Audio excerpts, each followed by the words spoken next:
Ashanti gold fields. It's got a lot of gold in his pockets. I'm Richard Benavue.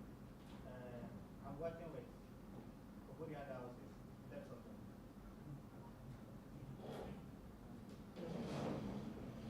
I'm Sylvie, a missionary sister of the Holy Road. I'm a Cameroonian, working in the Socom office, Apostolic Vicarage of So, for the sake of the call, sister, Don't cook room. for the sake of the call, sister is from Nigeria.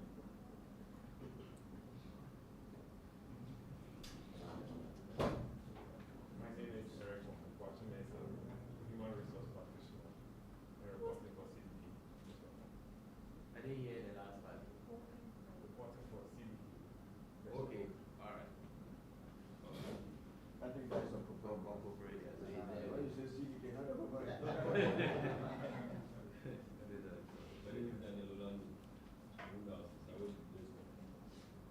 Department of Social Communications.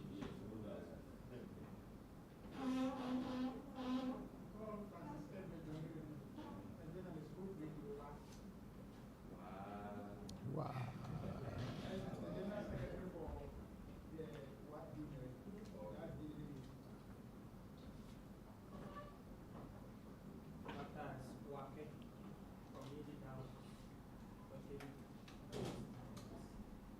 Sorry, I didn't hear the bell. Yendi.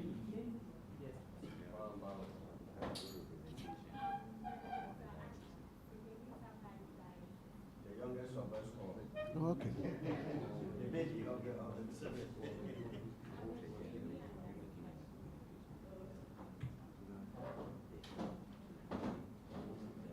I am PTS. From the outside, so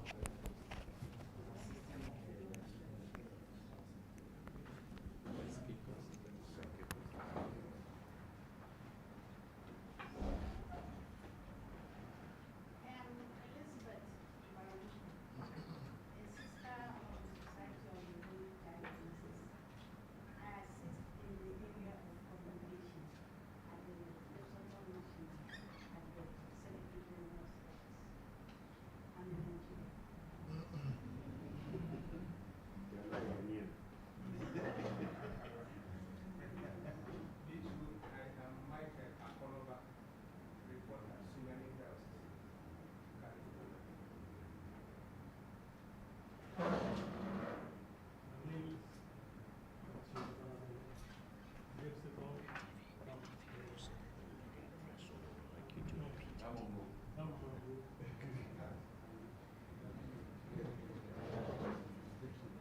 Francis Morley is my name.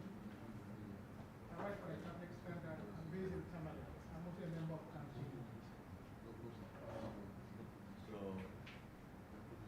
My name is Emmanuel Tamo. Okay, I don't mention my name. your name is? Emmanuel Tamo, Caligas of Sudan. Okay. I'm here to come for meetings. Okay. So who is taking my shot? Now there's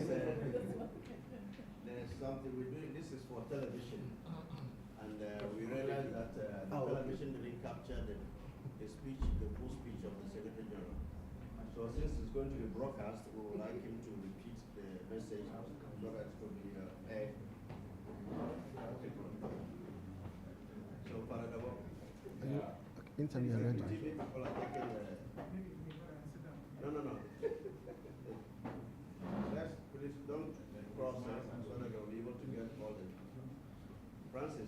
Are you not set?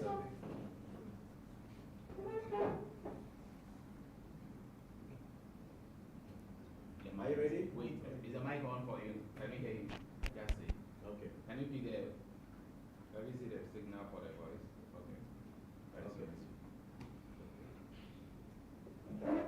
The managing editor and staff of SNAM Limited, publishers of the Catholic Standard, the executive secretary of DevSocom, facilitators, participants drawn from across the various archdioceses and dioceses, and members of Camp G present, I wish on behalf of the members of the Ghana Catholic Bishops' Conference to welcome all of you to this all-important workshop organized by the Catholic Standard in collaboration with the National DEFSECOM Office of the National Catholic Secretariat. The Catholic Standard, as some of you already know, was established in 1938 and remains the oldest surviving Christian newspaper and the only weekly newspaper for the Catholic Church in Ghana. The main mission of the newspaper is to serve as the voice of the voiceless, reflecting the truth and at the same time committing itself to the socio-economic development and civic education of Ghanaians, while fostering unity and promoting evangelization. With this brief information about the Catholic Standard, I believe you will all agree with me that this gathering and workshop we are attending today and tomorrow is a very important one, especially if you want the world to know about what the church is doing in Ghana through our news stories. It is for this reason that I wish to acknowledge in a special way Mr. Nicholas Pompin Munyad, founder and chairman of Apple Group, for the collaboration and for investing so much into building the capacities of Catholic media practitioners across the continent of Africa. As part of this capacity building, you have offered personally to facilitate the first session of today's seminars on the fundamentals of media relations.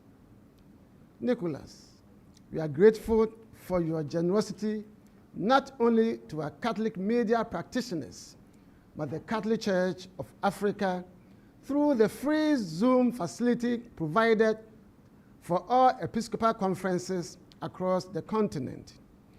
We are deeply grateful to you. To our main donors for this workshop, Propaganda Fide, through the instrumentality of Cygnus, we are grateful for the support for the works of evangelization in Africa through the communications apostolate over the years.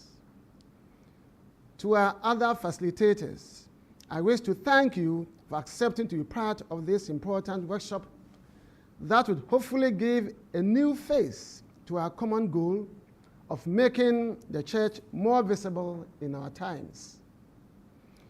To the participants,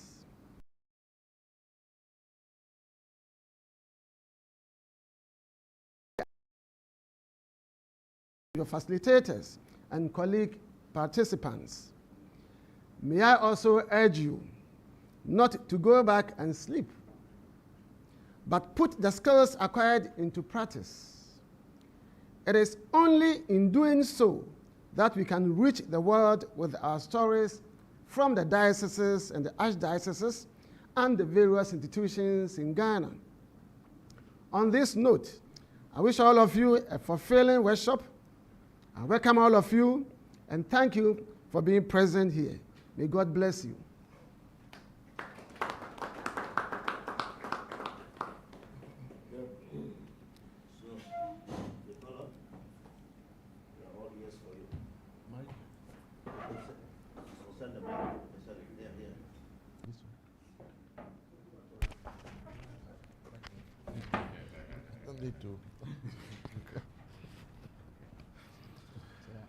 Okay, so while they are putting the mic,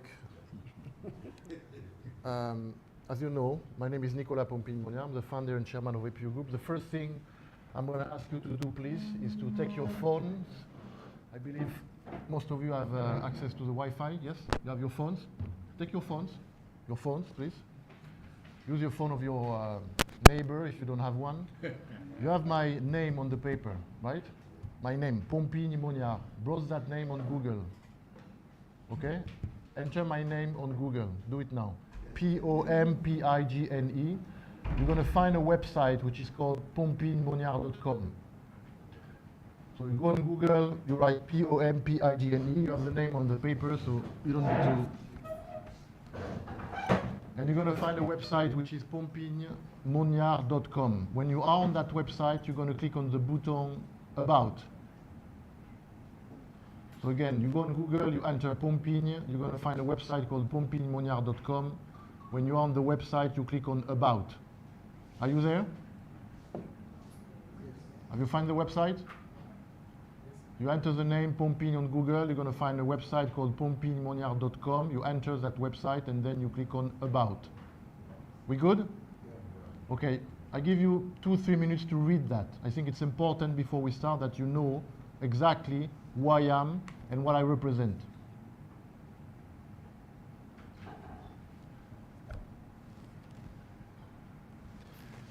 The presentation, we know we can display it. Yeah. So now.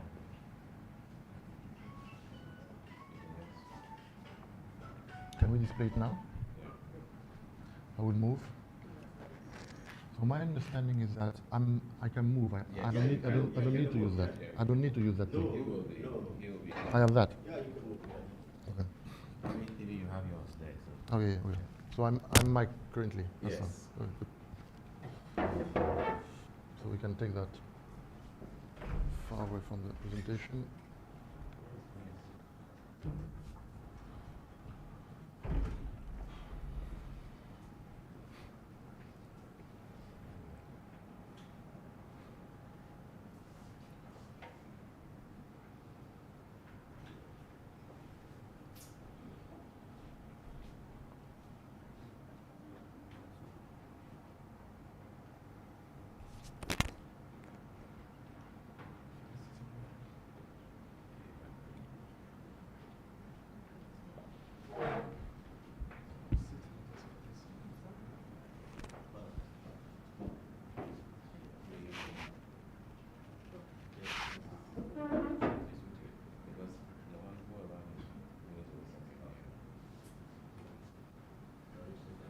Is it not clicking?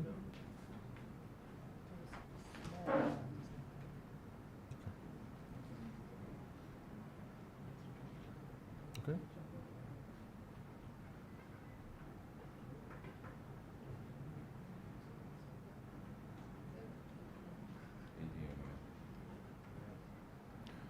Okay, I give you 1 more minute.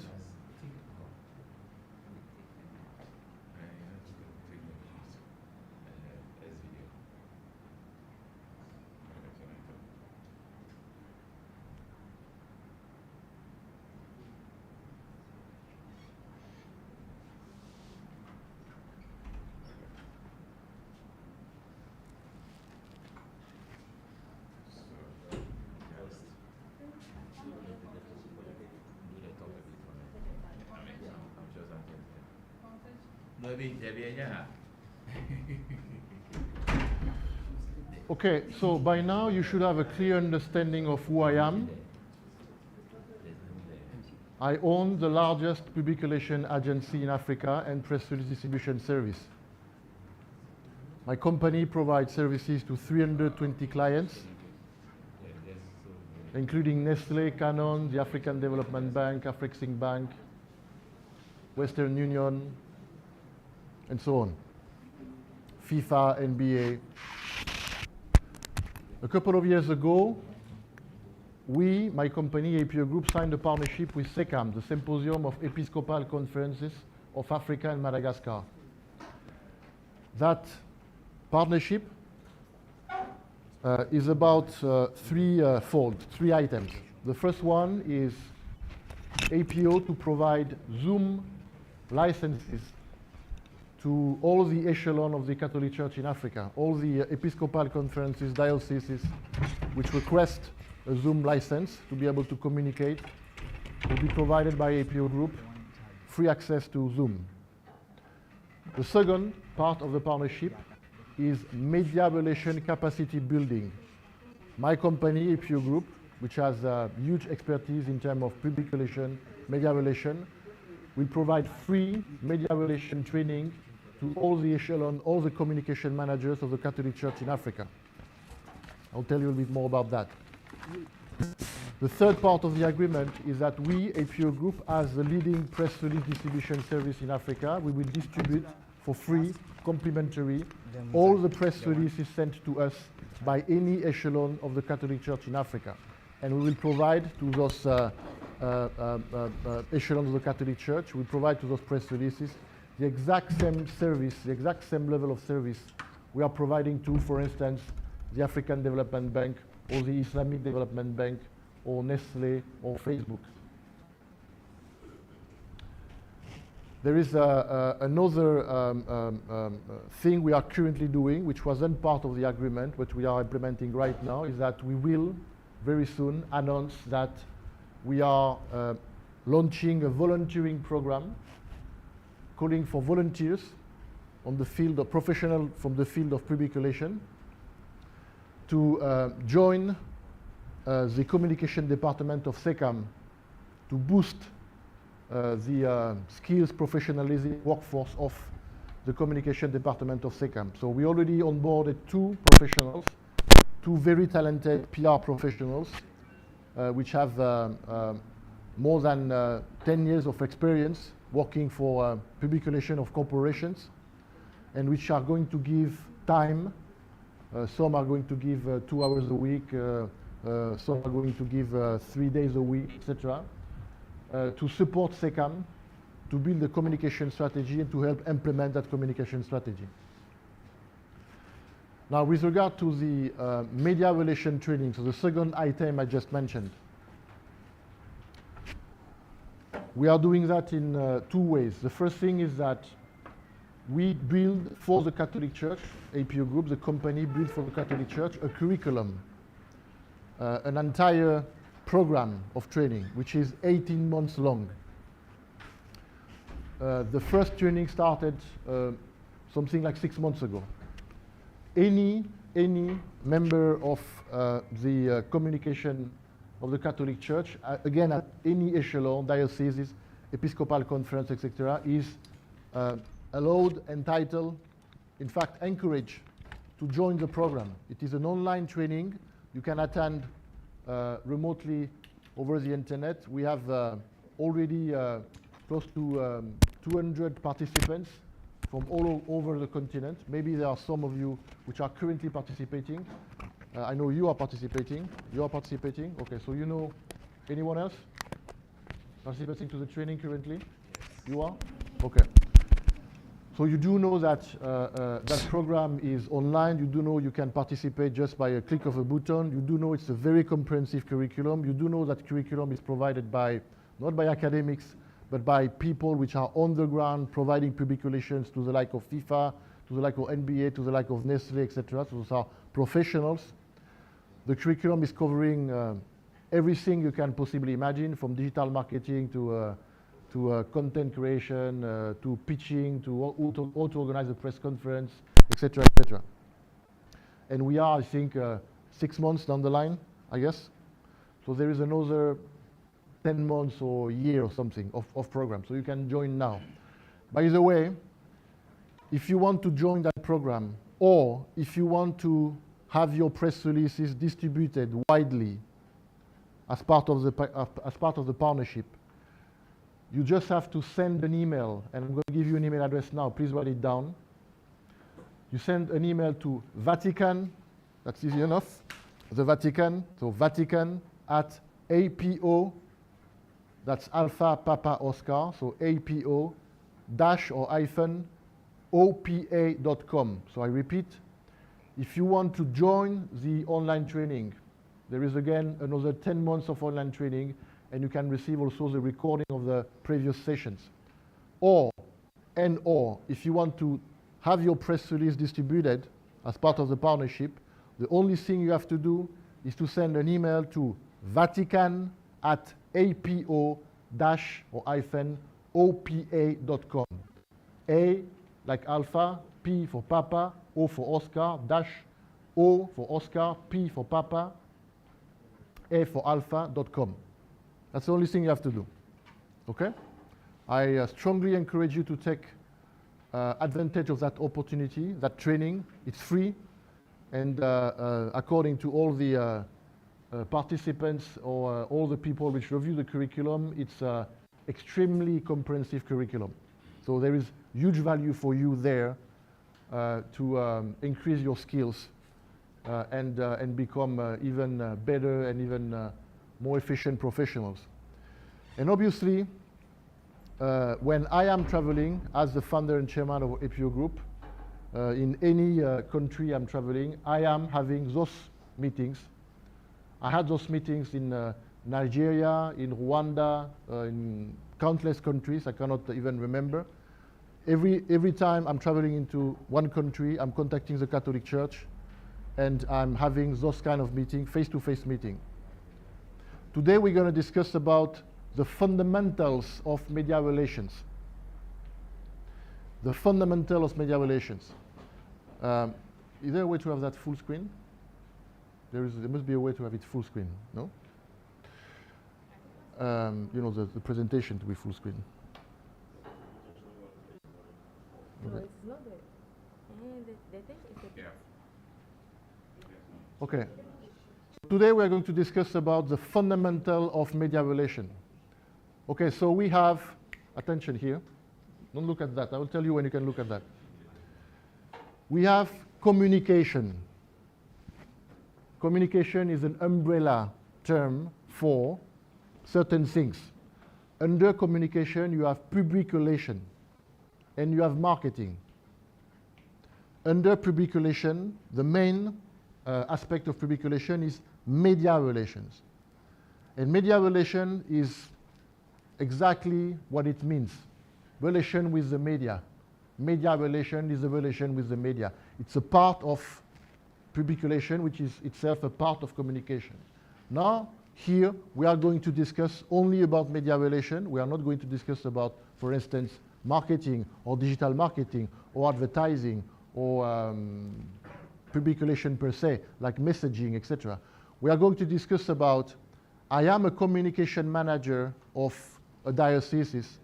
How do I make sure I generate media coverage about my diocese? How do I make sure the speech messages, activities, appointments, events which are happening in my diocese are actually ending up into the media? I want to make something very clear.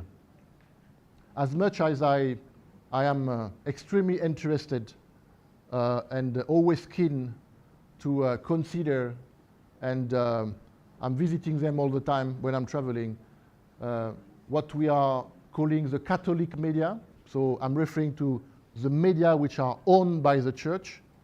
Your job is also very much about making sure the activity of the church end up in non-religious, non-Catholic media, mainstream generalist media.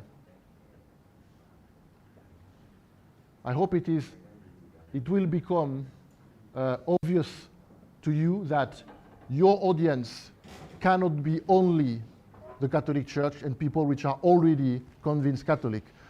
I won't develop on this, but think about the concept of evangelization. Huh? So the idea is maybe not to talk only about people, or two people, sorry, which are already Catholics. I mean, the general population needs to know about the activity of the dioceses. The general population in their general media need to know what is happening, what are the Catholic community, etc., doing. So, as a communication manager, your main task is to guarantee the visibility and so the media coverage of the organization you represent in the media, but as I said, not only in the Catholic owned media. You need to be able to push your content to the general media. So as I said, we're going to discuss about the very basics of media relations. You're going to see very soon, as soon as we're going to move to the second slide of that presentation, that in fact, I'm not going to teach you a lot of things you don't already know. Most of what I'm going to say today, you already know. Most of what I'm going to say today, it's common sense. but you will have to maybe with that presentation, it will give you an opportunity to put things in order and to better understand how you can be more efficient. So we're going to move to slide 2, please. The slide 2 is, as I said, common sense. Let's start with the basics. I am in charge of the media relation of my organization. Well, what are the media? And so, what different type of media? What are the different type of media I know? Well, again, common sense. I know the online media. Those are websites and blogs. I know the print media. Those are newspapers and magazines. And I know the broadcast media. Those are radios and TVs. Again, I need not teach you anything here. You know that. But you need to consider that. You need to have that in mind to be an efficient communication manager. Why? So, next slide. Because obviously, and again, I'm not teaching you anything here. You already know that. It's already common sense. Because as a communication manager, again, your job, your KPI, I would say, your job is to guarantee the media coverage. Your job is to make sure there are articles in newspapers, programs on TV, programs on the radios, articles on website about your diocese, about your Episcopal conferences, about the activities, the event, the whatever the work your organization is doing. And so to do that, you need to have that typology of media in your mind, clearly, because each type of media will consume a different type of format of content. And again, I'm not teaching you anything. You all know that, because I'm sure amongst all of you, there are some which are managing or working for newspapers, some other for radios, some other for TV. So you do know that the online, the primary format for an online media will be text. But obviously, so that will be the primary format. When you go on a website, a news website, the primary format you're going to have is text. But obviously, no one wants to read a website with only text. If you have a website which is all the pages only text, no. You need to have pictures, you need to have videos. Maybe sometime you can even have audio files, sound bites. Another type of media is print newspapers. So again, the primary format newspaper will be using is also text, but no one wants to read a newspaper with only text. If you give me a newspaper and it's only text everywhere, no. So there are secondary format, there are pictures. Okay. Now then you have broadcasts which are TVs, and so the TVs, they are not really great use of text. They could use an image, but okay. The primary format of the TV obviously is a video. By the way, not any video. The primary format a TV will use is called, the primary format of video the TV will use is called a B-roll, a video B-roll, which is also known as a video footage, a raw footage. We'll come back to that later when we're going to discuss about content production. Just keep in mind for now that a TV will use video, but not any sort of video. We'll go back to that later. A TV could obviously also use a soundbite. Why not? If you send an audio file to a TV, they could play it.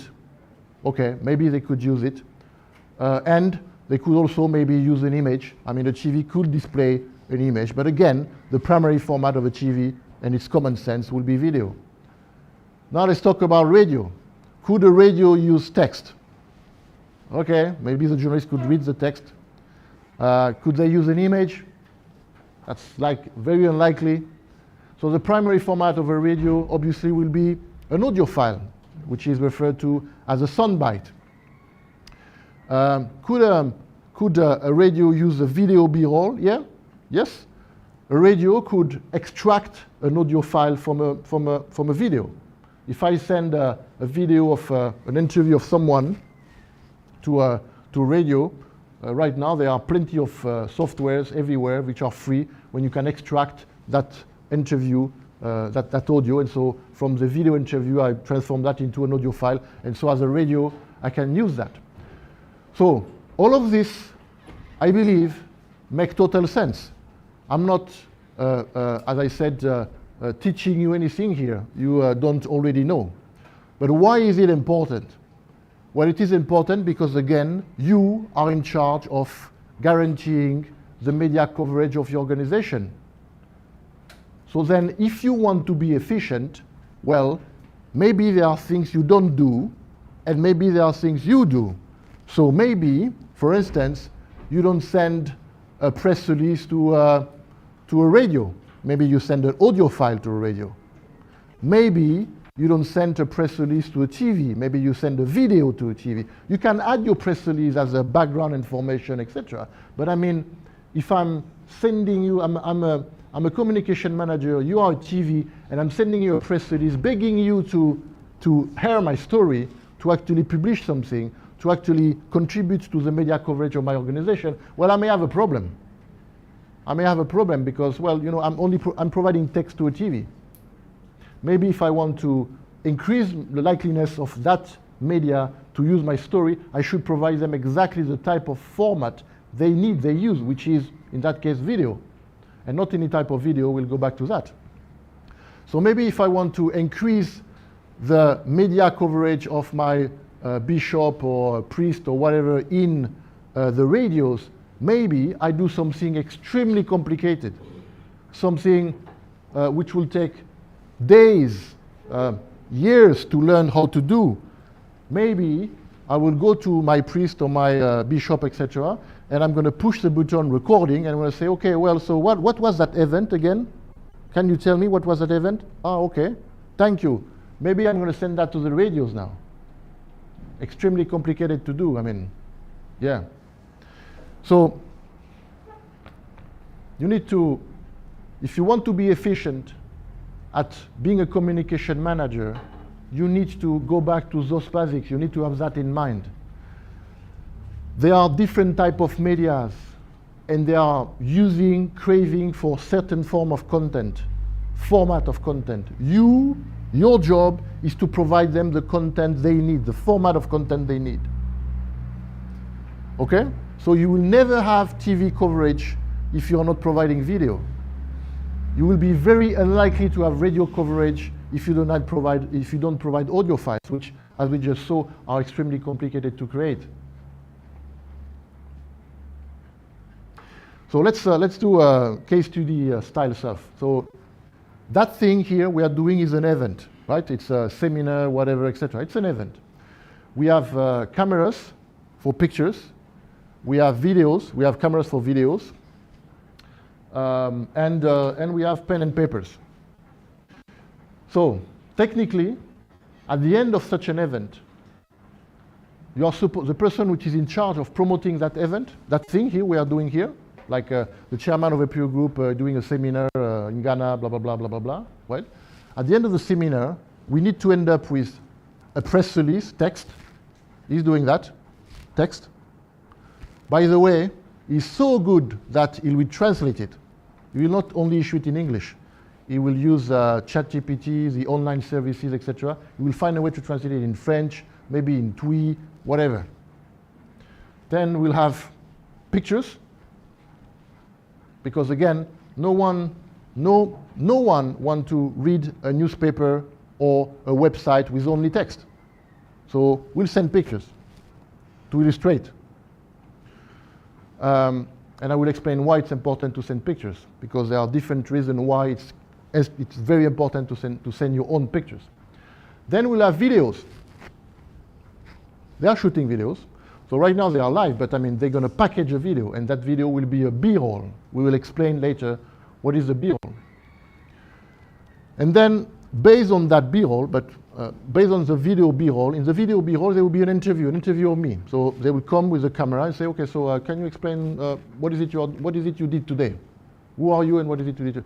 So in the front of the camera I say, well, so I'm Nicolas Pompin-Monard, I was here to do a media relation training, blah, blah, blah, blah, blah, blah. Okay, so that video, we can also extract the audio from that video to send to the radios. Or we do that very complicated thing. In fact, sorry, if you don't mind, he's currently recording. He could take an extract of what I'm saying right now, send it to a radio, and the radio will have something they can use. Yes? All the phones have that thing. Okay. So at the end of that event, you're supposed to have text, image, video, audio. When you have that, you cater for newspapers, websites, TV, and radios. Now the only additional thing you can do is to translate all of this, because you want to address the entirety of the media coverage. So not all the media in Ghana, for instance, are English speaking. You have media in Twi, right? Yeah. And probably I'm missing a few other languages. So maybe you're going to translate. But I heard that Twi was mostly oral, right? Yeah. But again, so then you can have Twi for radios. Okay, so you go to your bishop or whatever, and you do two things. You tell the bishop, okay, so he's a Ghanaian bishop, he speaks English and Twi, right? Okay, so what happened today in Kumasi, whatever. Okay, so he's entering in English, and now you're asking him to answer the exact same question, but in Twi. And then you end up with two files. And you send the English file to the English radio and the Twi file to the Twi radio. Does all of this make sense so far? Yes. So it's not complicated. It's not. I'm not like teaching you how to build a rocket to go to the moon. All of this you already know. The rest is just making sense, you know? Okay? Okay. So again, as communication managers, if you want to be efficient, that's how you need to think. Because in fact, and you know that because it just happened that I realized today that you guys have two hats really, right? You are journalists for the media in your diocese, in your area, etc., and also in charge of communication, right? So what I mean by that is that it's in fact quite unusual what you are doing and the way you are functioning. Because usually you are either a communication manager or a journalist or a reporter if you wish. But it's very unusual to have communication managers which are also managing a media, like as a reporter. And you guys are doing those two things simultaneously, if I understood properly. Yes? So maybe you are spending more time working on your newspaper or on your own media than focusing on increasing the outreach, increasing the communication externally of your diocese or whatever. But again, here the workshop is about media relations. The workshop is not about how am I creating content for my media. How am I the discussion is about how am I guaranteeing media coverage about the activity of my organization as widely as possible. So I'm talking to communication managers here. I'm not talking to reporters. But as reporters, because you also have that, you do appreciate and understand what I'm telling you. Some of you are managing websites, some of you are managing radio, some of you are managing TVs. So you understand the type of media, you understand the question of format, etc. Now, when I say your job is to guarantee media coverage, in fact, your job is to facilitate the work of the journalist. You need to make the life of the journalist easy. And that's why you need to have in mind to provide them the type of format they want. Okay, so we can move to the following slide. So we were discussing so far about the different type of media and the different type of format each media actually consume and is using. Now we need to discuss about the production of that content. You will see that in terms of media relations, the methodology or the three-stage or three-step are production, distribution, monitoring. And you can write that down because that's a golden rule if you wish. It's about production, distribution, monitoring. And obviously I'm referring to production of content, distribution of content, monitoring of content. Production, distribution, monitoring. So we saw that we have different type of media. We saw that each media consumes a specific format of content. And now we need to discuss about, well, how do I produce that content? Content production. Okay? Next. Okay, so in a nutshell, the type of format we are discussing are text, image, video, audio. Okay? That is how I cater to the entire media landscape, all the type of media. How do I produce text? Well, the way I communicate with the media as a communication manager, the format I'm using is press release. Press release is not article, is not opinion piece, is not post, is not... Press release is a very specific format. Press release is an international format. If you send to a journalist a text, you put on the top press release, and what is below is not in the format, in the agreed format of an actual press release, you will be seen as unprofessional and you will be discarded. Journalists are expecting a specific format.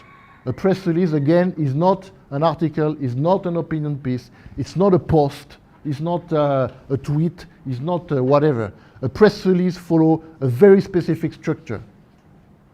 If you do not follow that structure, any journalist which are going to receive your press release with 10 seconds will judge you. Say, well, those guys, that organization, they don't know what they're doing. And so, keep in mind, journalists are receiving tens, if not hundreds, of press releases. If you appear not to be professional enough, they are not. They have other. It's not like they are fighting to get content. They are receiving plenty of content, and each day they have to choose. You're going to use your story, the story of the other organization. If you are not providing them what they need, if you are not making their life easy, I'm speaking to journalists again here, so we know. So, how do I structure a press release? How do I write a proper press release? So you see here headline, subheadline, date line, which is city, country, date, body, quote, media contact, boilerplate, and then we have to consider the language, and I'm going to tell you then after that why to use a Word document format. So the structure of the press release starts with an headline. So you have headline, subheadline, you have the date line, which includes the city, the country, and the date. You have the actual body of the press release. In the body of the press release, you usually, 90% of the time, you have a quote, which is a sentence of someone talking. So maybe the bishop declared that, the cardinal said that, etc. Then you have the media contact, and then you have the boilerplate. The headline is obviously the title. The title needs to be short. The title needs to be impactful. The title needs to be straight to the point. So, here again it's common sense. So I will give you a headline. I'll give you a headline which is a problem. AFDB signed MOU with ISDB at ADBHQ. This is the headline. I am a communication manager which is stupid enough to send that headline to journalists. I can repeat that headline. AFDB signed MOU with ISDB at ADBHQ. This is the headline. I will translate that headline for you. The African Development Bank signed Memorandum of Understanding with Islamic Development Bank at ASEAN Development Bank headquarters. So, as a communication professional, communication is convention. You cannot assume everyone knows what, for instance, SECAM means. You cannot assume everyone knows what SECAM means. So if I give you all, if I task you to give me a list of all the abbreviation acronyms you are using on a daily basis, I'm going to end up with 50 acronyms. But then you are communicators. You cannot assume that the people which are reading your piece, starting with the journalist, are using the same acronym as you are, know everything you know. So you cannot have a headline which you cannot even have an headline which contains the word second. You cannot, it's just, no one knows what it is. And again, please, I beg you, think about evangelization. Evangelization, it is not talking to already Catholic people. They're already Catholics. It is to be able to reach the people which maybe doesn't know us yet. And you don't do that by using acronyms only the Catholics knows, and you don't do that by only communicating or having media coverage in already Catholic media, because only the Catholic people are reading the Catholic media. Yes? So you have a headline. So that headline needs to be short and impactful. You have to keep in mind that journalists are receiving a lot of press releases. I'm sure some of you are receiving 10 of press releases a day. And so you're receiving that via email. And so you need to make sure you have a headline which is impactful enough so when the journalist is receiving the email, is willing to open it, to click on it. Okay? So not too long. Don't use acronym. Start with that. It will be already a good start. And think, when you are drafting a press release, draft the headline at the end. Write your press release, and at the end, and here, by the way, here you have a huge advantage. You are a journalist, or you are working also as a reporter. That means you have the brain which will allow you to find out what is the most impactful headline you can find. What is the story there? As a journalist, I mean, most of the time, sometime at least, the work of a PR professional is to put himself in the shoes of the journalist. Well, you have those two hats. Okay, so if you put 3 headlines, you create 3 different headlines, and then you read them again, you say, well, if I was a journalist, which one would be the more appealing? Well, will you pick that one? Then you have a sub-headline. The sub-headline is always a sentence which is coming from the body. So you read your press release, and you will see in the body of the press release there is a sentence. That sentence is quite short. It is giving additional information. It is not a repeat of the headline. There is no interest in repeating the headline, but you will give an additional information. So for instance, that memorandum of understanding, whatever, maybe the subheadline will be an extract of the 3rd paragraph, which is saying, well, the agreement is about agriculture, and it's a 3 billion investment in Kenya, whatever. It's an additional piece of information. Yes? It's bringing to the journalist, say, oh, there is more. Then you have the dateline, country, and date. And again, we are spot on in the international format of press releases. So you have the city, so it will be Accra, Ghana, and the date. As a journalist, I'm a journalist at BBC London, at Al Jazeera in Qatar, or whatever. I need to know where that thing is coming from and when it has been issued. So it's coming from Accra, or maybe it's coming from Kumasi, or from whatever, and it has been issued at that specific date. Then I'm entering into the body of the press release, or the actual text of the press release. The first paragraph of the press release will be a repeat, I should say a development of the headline.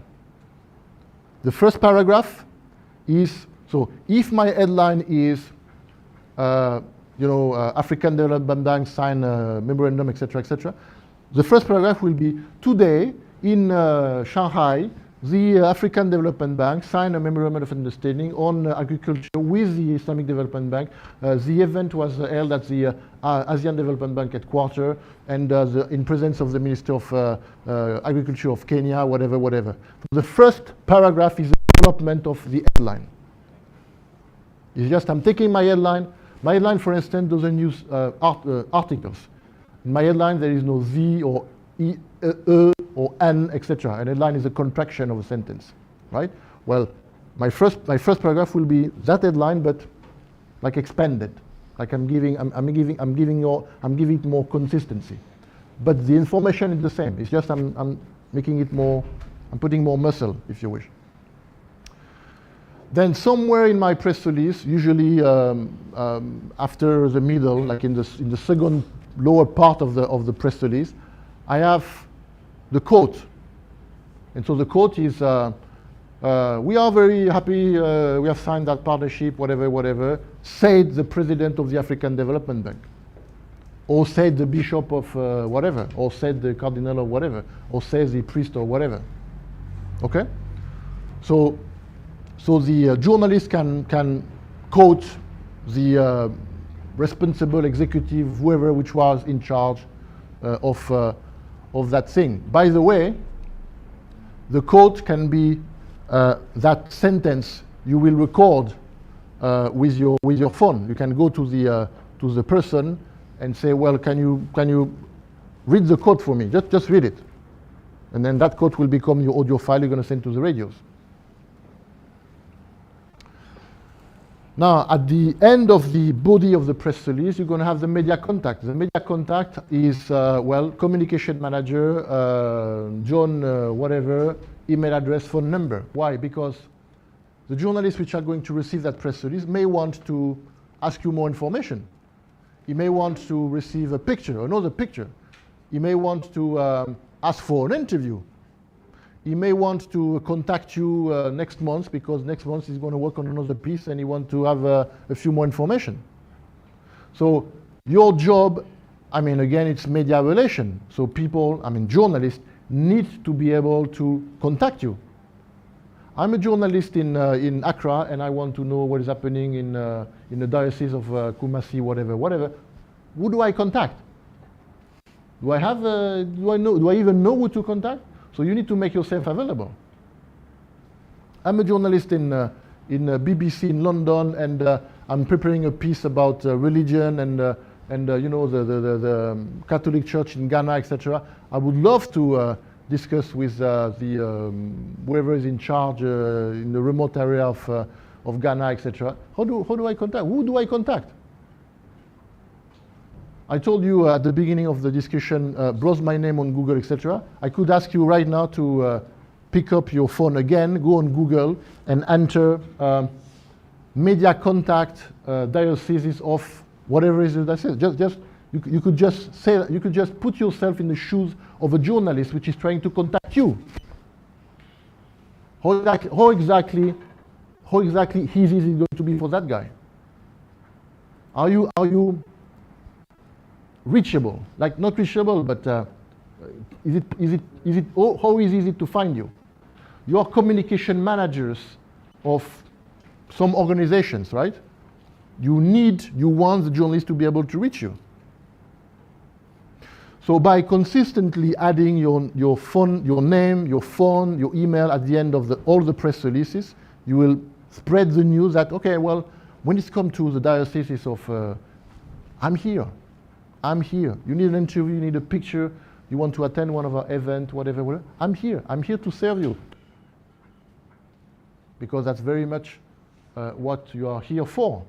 You are here to facilitate the work of the journalist. You are at their service, really. So obviously, you need to be contactable. They need to know you exist, or at least they need to know how they can reach you, right? Then after the media contact, you have the boilerplate. So the boilerplate is a very specific barbaric term, but that's a term in the industry. But you can call it, if you wish, the about section. About section is, by the way, maybe it's the first time you're receiving a press release from us. Maybe you don't know us. Here's who we are. So we are the diocese of blah blah blah, and situated southwest of Ghana with a population of blah blah blah, and the name of the archbishop is blah blah blah, and whatever. That's the about section. Maybe you don't know us. Maybe it's the first time you're receiving a press release from us. Here's who we are. By the way, here's our Facebook page. Here's our website. Here's what makes us specific. We are the most populated province of Ghana. We are the whatever describes you and define you, we explain here. So it's just a paragraph, which is an about section about who you are. Then obviously, so here you have the structure of a press release. Again, headline, sub-headline, date line, which includes city, country, date. You have the body, you have a quote, you have the media contact, you have the boilerplate. If you do not follow that structure, there is, I'm going to rephrase it. There is only one way to draft a press release. There is only one structure, and it's global. In China, in the US, in Brazil, in France, in Moscow, there is an international standard for press release. If you deviate from that, you will not be taken seriously by journalists. Again, a press release is not an article, is not an opinion piece, it is not a post, it's a press release. Now, that press release, after you produce it, you can ask yourself about the languages. Okay, so you end up with a press release in English. Maybe you draft it in English initially. Well, you may say, well, in my country or in that specific province, the media landscape is in 3 languages.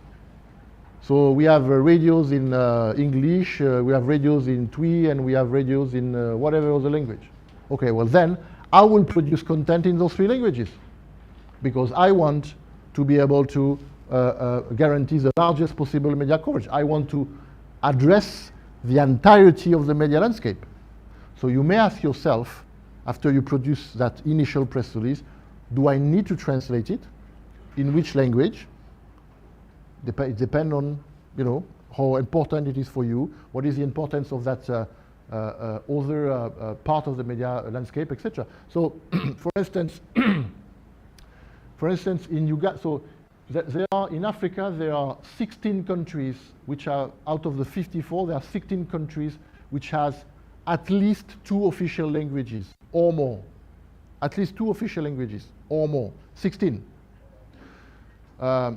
Uganda, for instance, 50% of the media landscape is in English, but the rest, the other 50%, is in a language called Luganda. It's L, Luganda. In Senegal, you have French, but you have also Wolof, and you have newspapers, TVs, and radios in Wolof. Morocco, Tunisia are French and Arabic. Ethiopia is English and Amharic.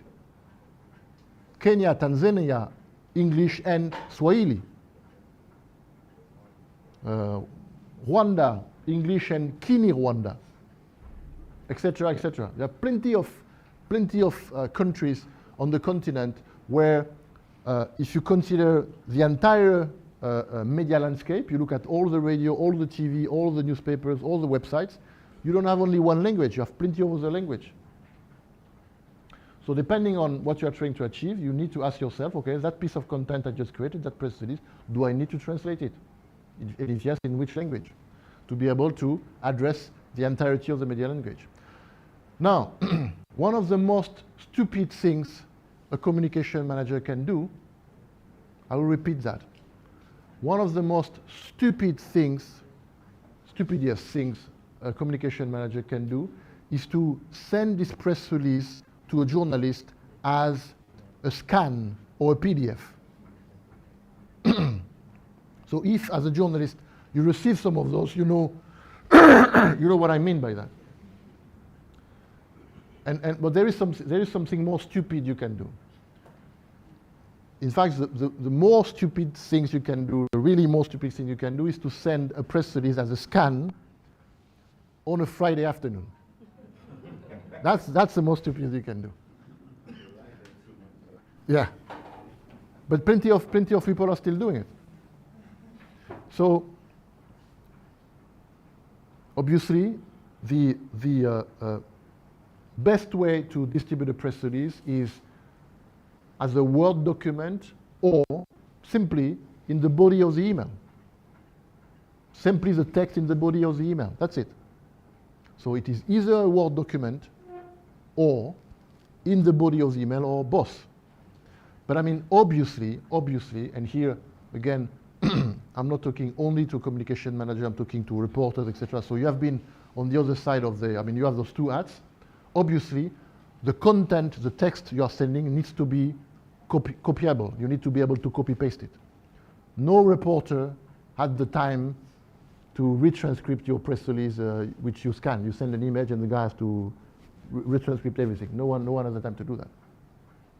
No one wants to. These journalists, they are not working for you. They are not working for you. They don't have the time. If you don't provide them something which is easily digestible, which they can use easily, etc., they're going to move to the other press release. They have plenty. You know that. So you need to obviously, when you produce your press release, to make it available in a way which is easily usable by the journalist. And so Word format or the body, copy paste in the body of the email. So that's how you produce that first type of content, which is text. The second type of content is image. So I told you a little bit earlier, I will tell you why it is important to add an image to your press release. And you may think, and I mentioned that it's because no one wants to read a newspaper with only text, and no one wants to read a website with only text. Okay. But there is something else. If you do not send an image to a journalist, he may take upon himself to choose one, to find one, to pick one. And guess what? You may not like it. You may not like it. He may put the picture of the predecessor of the cardinal, or the predecessor of the bishop, or a picture from another diocese, or a picture from another country, or you're going to end up with an article about the Pope, and the picture will be John Paul II. No. If you don't send a picture, the journalist may choose his own picture, and you may not like it. So that's good reason enough to actually send your own pictures. By the way, as communication managers of the Catholic Church in Ghana, I hope you already have 1, 2, 3, 4, a portfolio of official pictures. You need to have on your computer, on your phone, ready to use at all time, the official picture of your bishop, the official picture of your cardinal, of your archbishop, etc., etc. And a picture maybe of a iconic church in your area, or something which define or show the specificity of your part of Ghana, right? So you need to have a portfolio of official pictures, which you can use like almost of the time. I saw you. No, it's good. I know. Well, I saw you. Now, that picture you can attach as a press release. Sorry, you can attach as an attachment to your email, right? You can also use online shared software, which are free, like WeTransfer. I'm sure you're familiar with WeTransfer, right? So it's quite easy to send.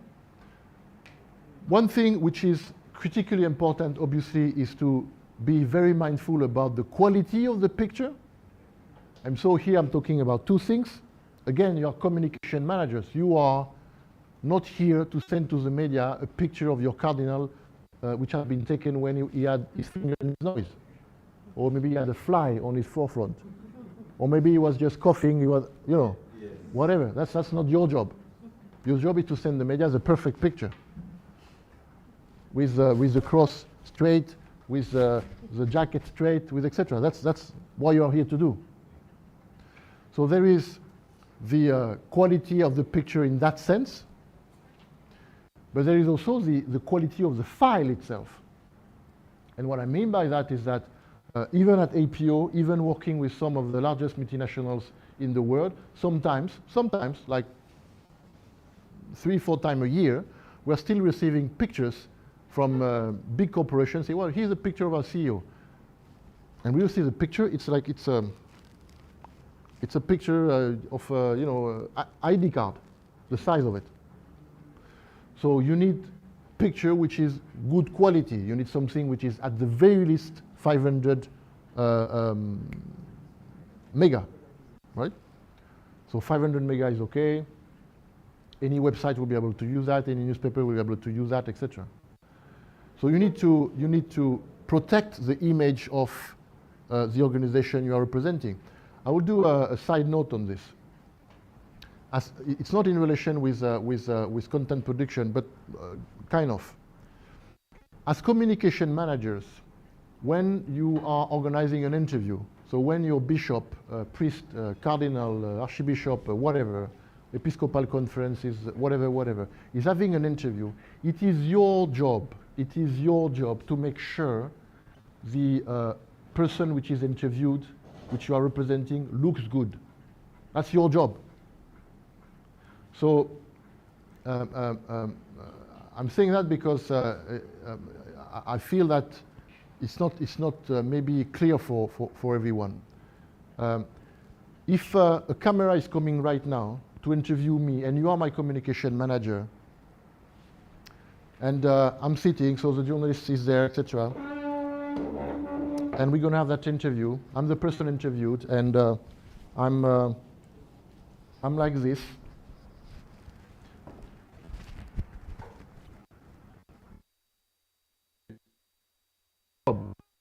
Your job. I don't see that. I don't see it.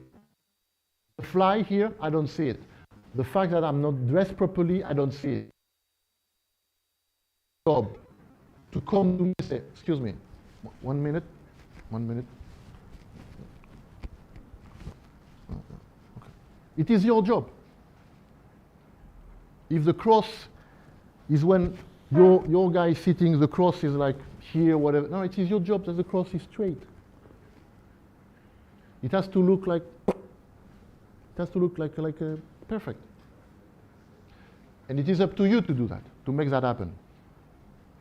So you are entitled, it is expected from you, that's your role, to make sure eventually the content which is produced, the pictures which is taken, the video which is taken, looks perfect. If you don't do it, who is going to do it? Okay, so when you, so let's go back to image and content production. When you send an image to a journalist, you need always to associate your image to a caption.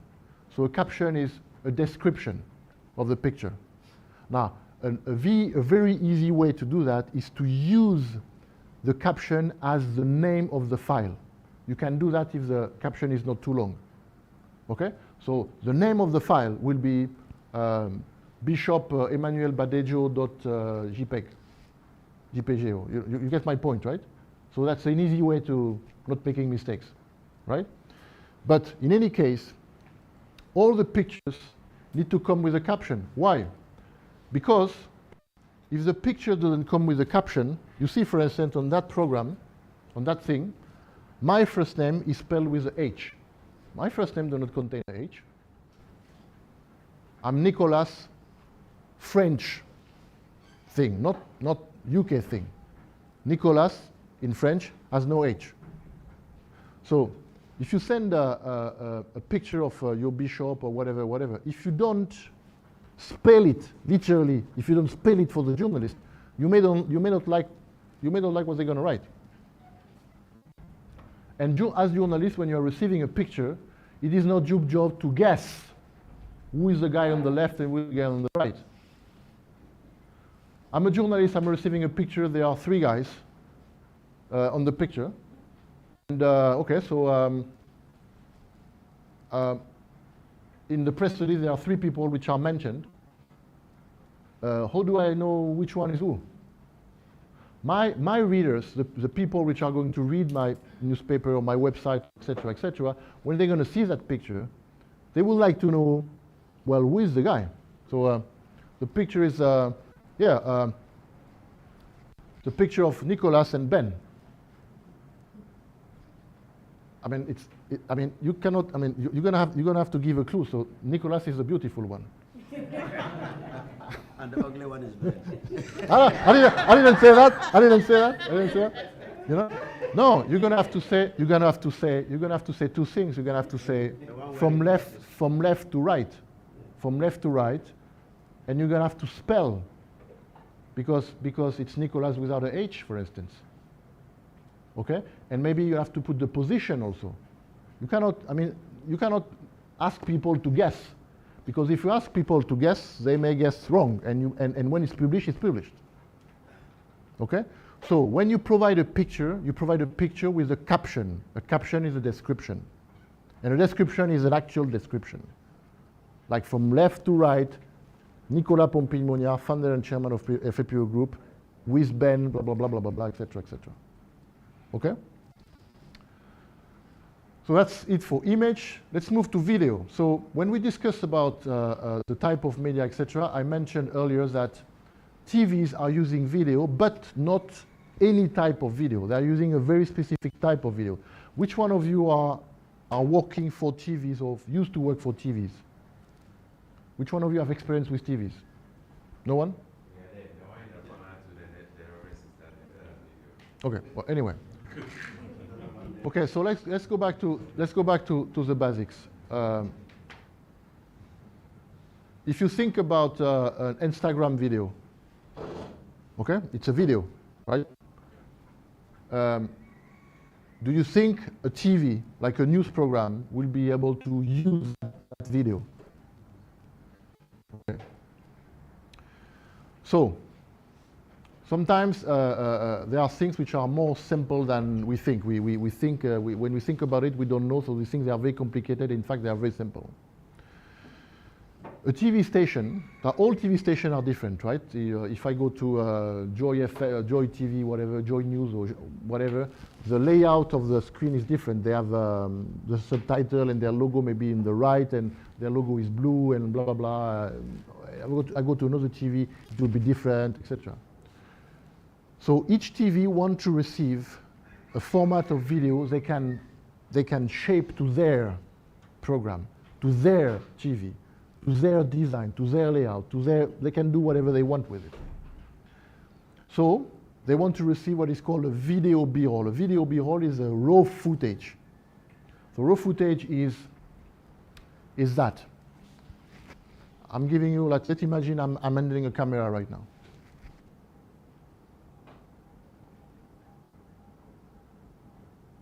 I have 20 seconds of that. Then I have 20 seconds of that guy talking. So I have 20 seconds of me talking.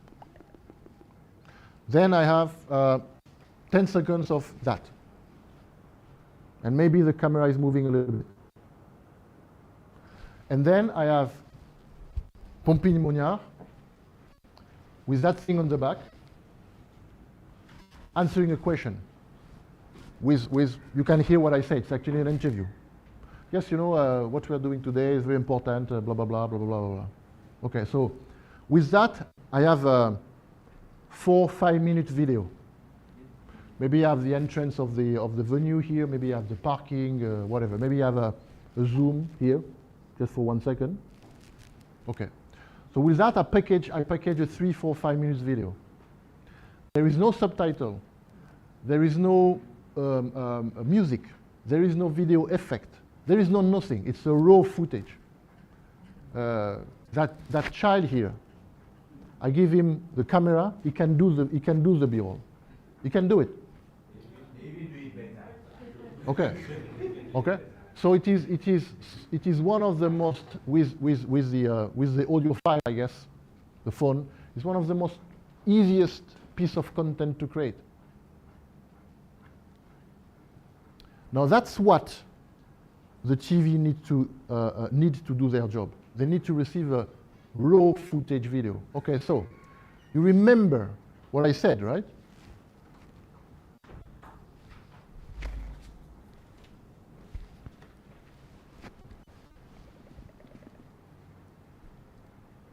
Now think. Think the last time you saw a news report on TV.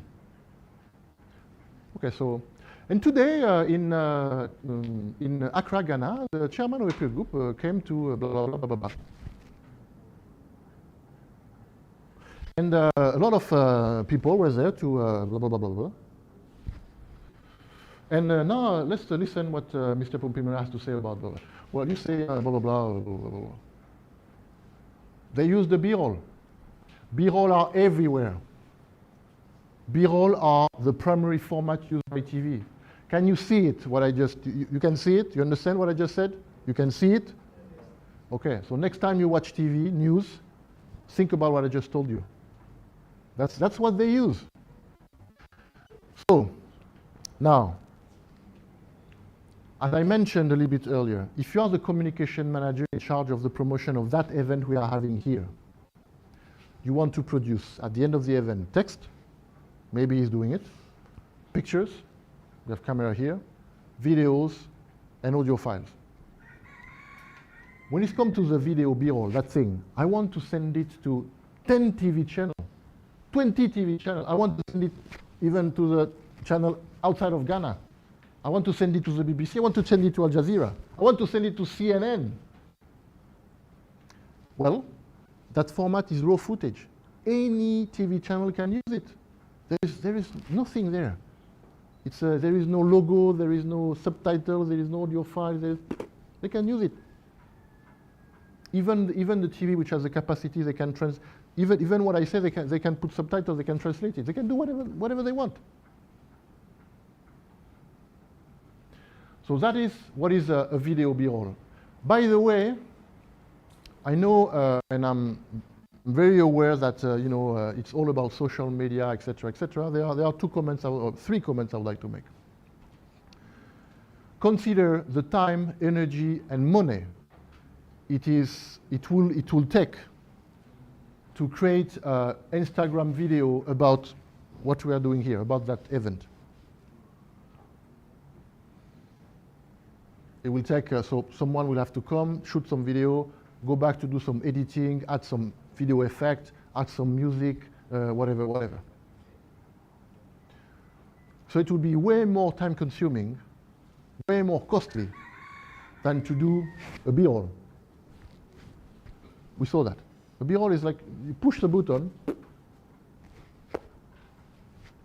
that's it. It's done in 20 minutes. And you don't need to do anything. 30 minutes after, you can send it to the TVs. There is no subtitle, there is no logo to add, there is no audio file, there is no nothing. So producing a social media format video will be way more time consuming, way more costly. By the way, when it comes to news, I can send my B-roll to the TV within 1 hour after the end of the event. No problem. I can do it in 30 minutes. 30 minutes after the end, 30 minutes after Pompimon finished to talk, I can send the thing to the TVs. But the Instagram video will be ready maybe next week. I'm in the news business. So, the reason why I'm mentioning that is because now, consider you do that Instagram video. You actually take the time and energy, etc., to produce it. If you are lucky, if you are lucky, you're going to have, if you are very good, you're going to have 500,000 views. 500,000 will be a good figure, right? 500,000 views of that video on Instagram and stuff and social media, Facebook will be something, right?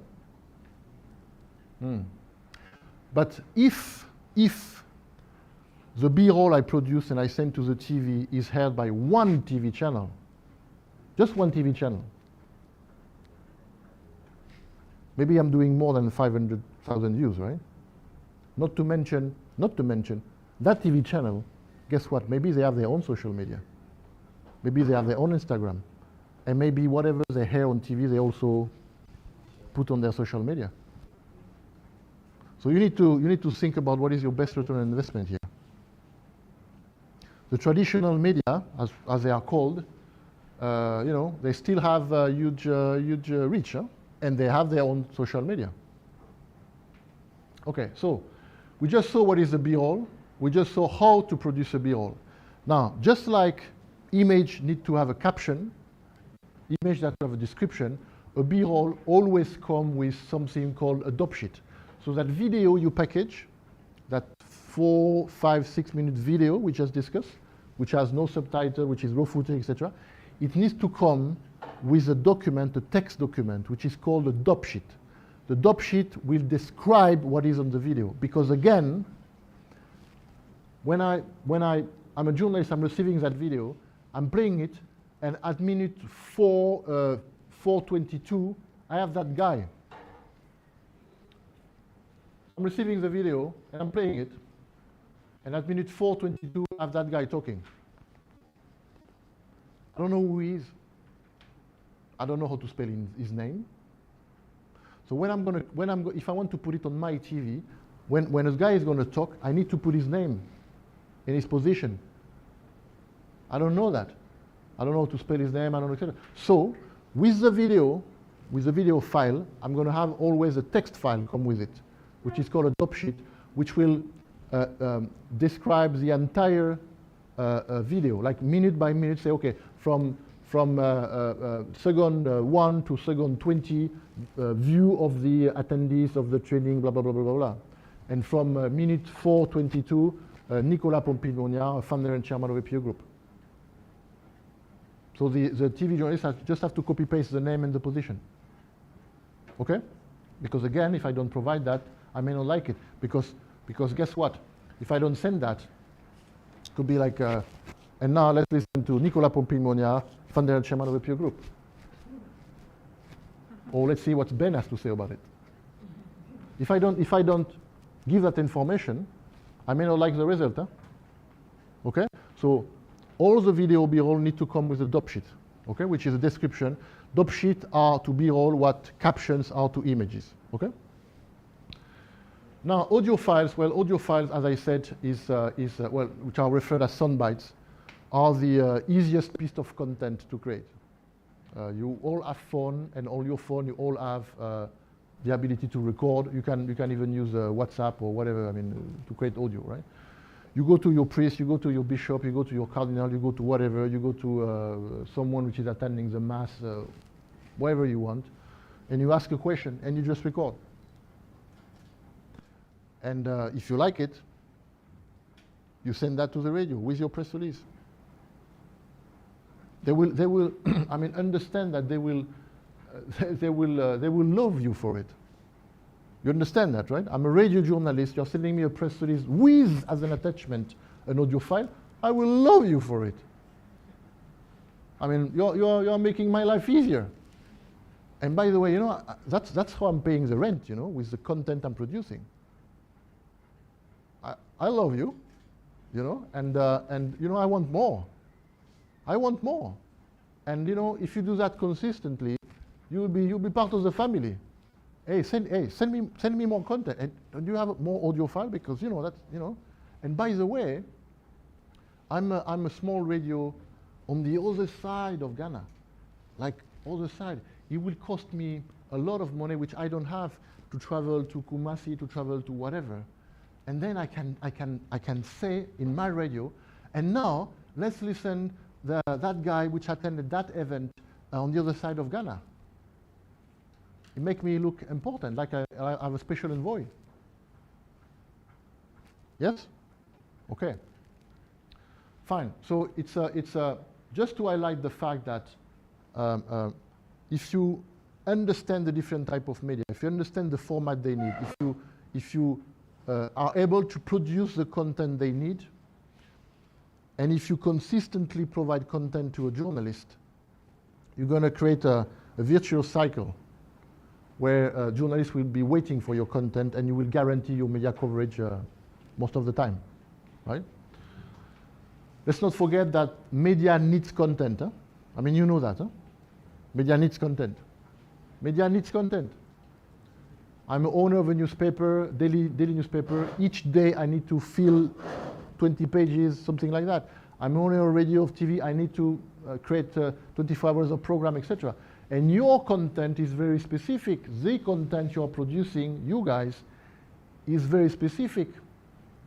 Because you are in the public, I saw you.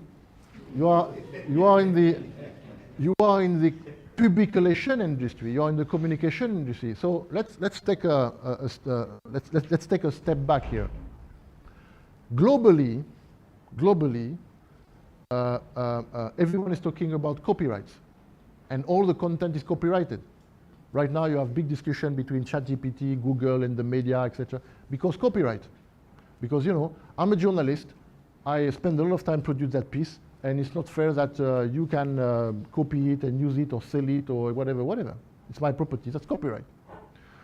So you are reporters, journalists, etc. You know you cannot go on the website of BBC and just copy paste and say, well, that's my piece now. You know, so oh, I like that article. Yeah, oh, copy paste on my thing. You know you cannot do it. You know it's infringement of copyright. And by the way, you would not like anyone to do that to you. You would not appreciate it. At least not without asking, etc., etc. If you work for several hours on a piece and someone is just copy pasting and putting his name on it, I mean, come on. But in that world of copyright and in that world where everyone is very protective about this content, in that world where as a journalist you need to be very careful about the content you're using, you cannot just copy paste, etc. The public relation industry, the communication industry, the communication activity, your activity is very different because you are providing the media, the journalists, free content, copyright-free content. You're sending me consistently text, image, video, audio file I can use for free on my website. Each day I'm waking up and I have 20 pages of daily newspaper to fill. I need content for my radio. I need content for my TV. If I don't have content, I cannot sell advertisement. And creating content costs money. I cannot always send my journalists to the other side of the country to pay them, the taxis, the airport, the whatever. So you are doing something great for me. You're sending me free content. You're sending me text, image, video, soundbite about something which happened on the other side of the country 2 hours ago. This is a great service you're providing to me. I will love you for it. I will add, by the way, that the content you're providing to me as a Catholic Church is meaningful. It interests a lot of people. I mean, there are plenty of communication managers today in Ghana which are receiving money to promote things or companies or organizations no one cares about. You are representing the Roman Catholic Church. When you talk, people are listening. There is an interest in what you are saying. I will digress and make a point I made in front of the General Assembly of SECAM a few years ago. Something which is, I think, extremely important. The Roman Catholic Church is entitled to express its view, values on everything pertaining to human activity, everything. Your priest, bishop, etc. can express themselves on artificial intelligence, education, women, health, agriculture, whatever. You are entitled, the church is entitled to express his view on absolutely everything. And that's not the case of everyone. That's not the case of all the organizations. You think about the international days, for instance, International Days of Child, International Day of Education. Yesterday was Women, right? Okay, International Day of Women. But there are plenty. International Day of Health. There are plenty of those international days. Well, the Roman Catholic Church is entitled to talk about that, I mean, on all those topics. All of those topics. Not personally, I think it's more than entitled. I think people are craving for it, and people want to know things about artificial intelligence, about technology, about energy, about climate change. SECAM is involved in was at the COP, right? SECAM is involved in the climate change discussion, etc., etc. So it's not like you have a lack of topics to cover, let's say, or to mention. Next slide, please. Now, as I mentioned earlier, it is about content production, distribution, monitoring. Production, distribution, monitoring. We just covered production. Well, here we are. We just produce content. So we have the best possible press release. We translate it in several languages. We followed the format of a press release. We have a picture, and that picture has a caption. And we have a crazy good quality B-roll. And we have an audio file in 3 languages, etc., etc. Well, that's it. I mean, job is done. We can go. We just put that very nice content on a table. We leave it on the computer, and our job is done. Well, no. Job has just started because, I mean, if the content remains on my computer, it is useless. I need now to distribute that content. Production, distribution, monitoring. So how do I distribute that content? How do I make that content I just spend a lot of time and energy to create, how do I make it available to the media? So we can consider the different type of assets we've just created. Again, text, image, video, and audio file. Based on that, we can do 2 things. We can consider that we want to distribute something we will call all media press release or multimedia press release. So I will send a text press release, and I will attach some pictures, and will attach some videos, and I will attach some audio files, and I will refer to that as a all media news release. Or I can consider each asset separately. And then I can send a text press release, but I can also send an image news release. I can also send a photo news release. I can also send a video news release, or I can send a radio news release. So maybe I'm sending to the radios only a file which is an audio file, right? Maybe I'm sending to the radio an audio file, and I'm sending that separately. To the TV, I'm sending another email which contains only the B-roll, etc., etc. So we'll discuss that. We'll do a pause now, and we'll discuss, continue discussion about that a little bit later.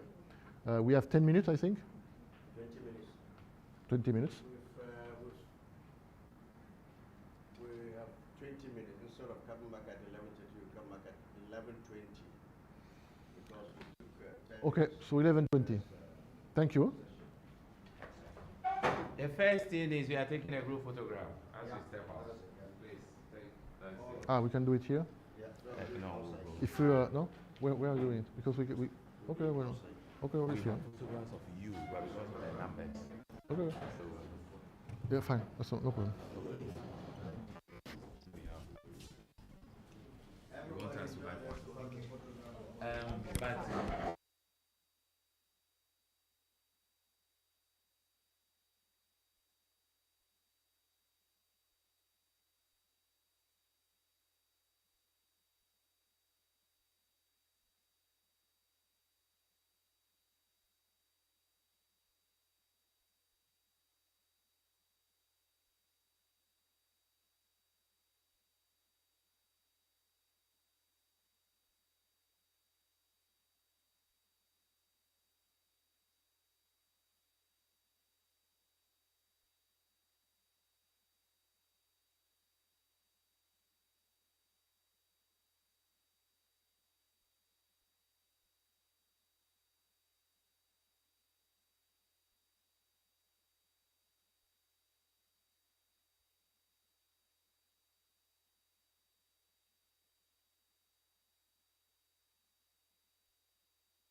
teach us with you to mourn our sins and close by you to stay.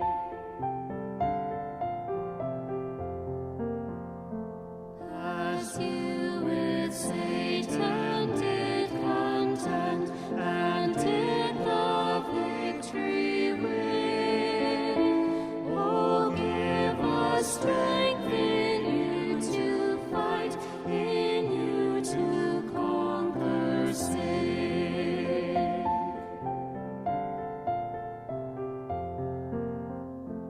As you did hunger, bear, and thirst, so teach us, gracious Lord, to die to self and always live by your most holy word.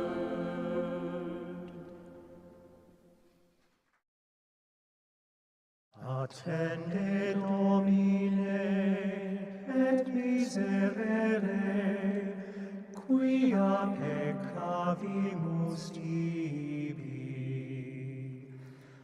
A te rexume omnium redemptor, oculos nostros sublevamus frentes, exaudi Christe supplicantum preces. Attende Domine et miserere, quia peccavimus tibi. Dextera Patris lapis angularis, via salutis janua celestis, ablue nostri maculas delicti.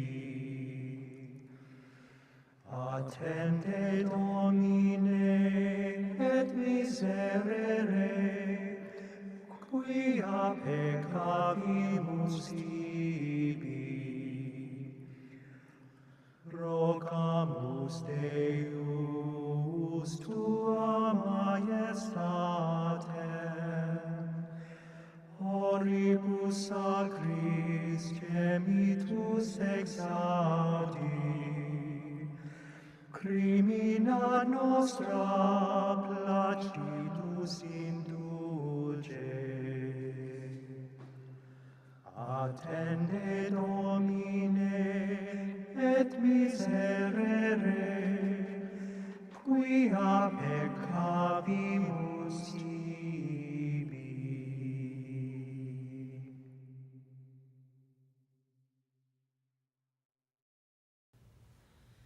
God so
Pace Domine, pace populo tuo, ne in aeternum iras aris nobis. Parce Domine, parce populo tuo, ne in aeternum iras aris nobis. Parce Domine, parce populo tuo, ne in aeternum iras aris nobis. Pace Domine, pace populo tuo, ne in aeternum iras aris nobis.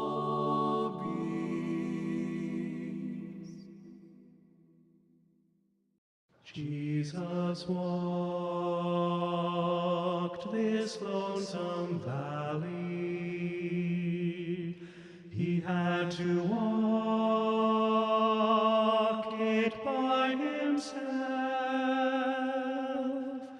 Oh, nobody else could walk it for him. He had to walk it by himself.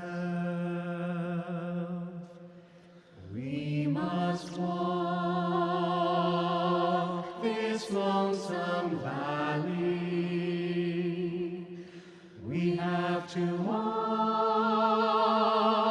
it by ourselves. Oh, nobody else can walk it for us. We have to walk it by ourselves. You must go and stand your trial. You have to stand it by yourself. Oh, nobody else can stand it for you. You have to stand it by yourself.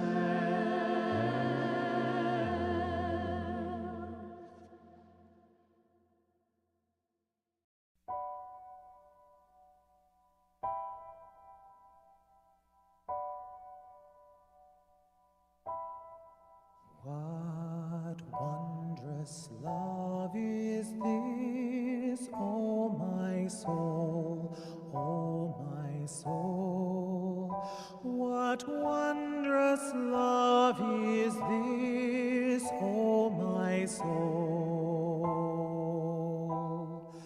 What wondrous love is this that caused the Lord of grace to bear the dreadful curse for my soul, to bear the dreadful curse for my soul.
I'm free, I'll sing on, I'll sing on.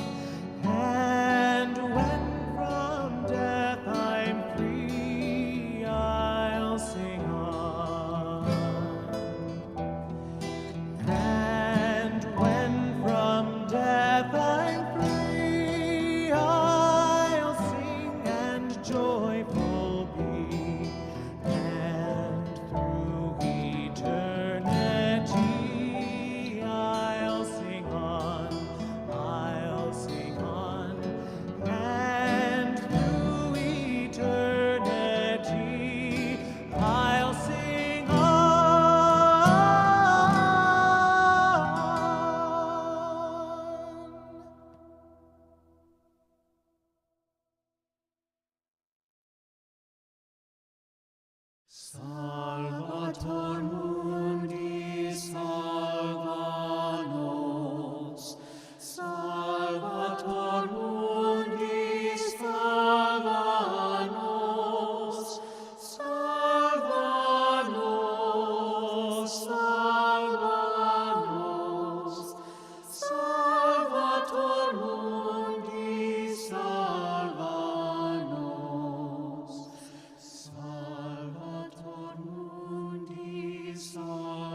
with only that press release because the keywords are there. There is currently 320 web pages which contain in the title that combination of keywords. So I just distributed a press release. It has been published on 320 websites. It is duplicated content. It's the exact same text. And so if I'm going on Google from any part of the world and I browse APO Group, I'm going to have pages and pages and pages. I'm going to have 300 of the exact same content. Well, obviously, that's not how it works. Why? Because Google penalizes duplicated content. Google do not want you to browse Nicolas Pompignola and to find 7 pages of the exact same story.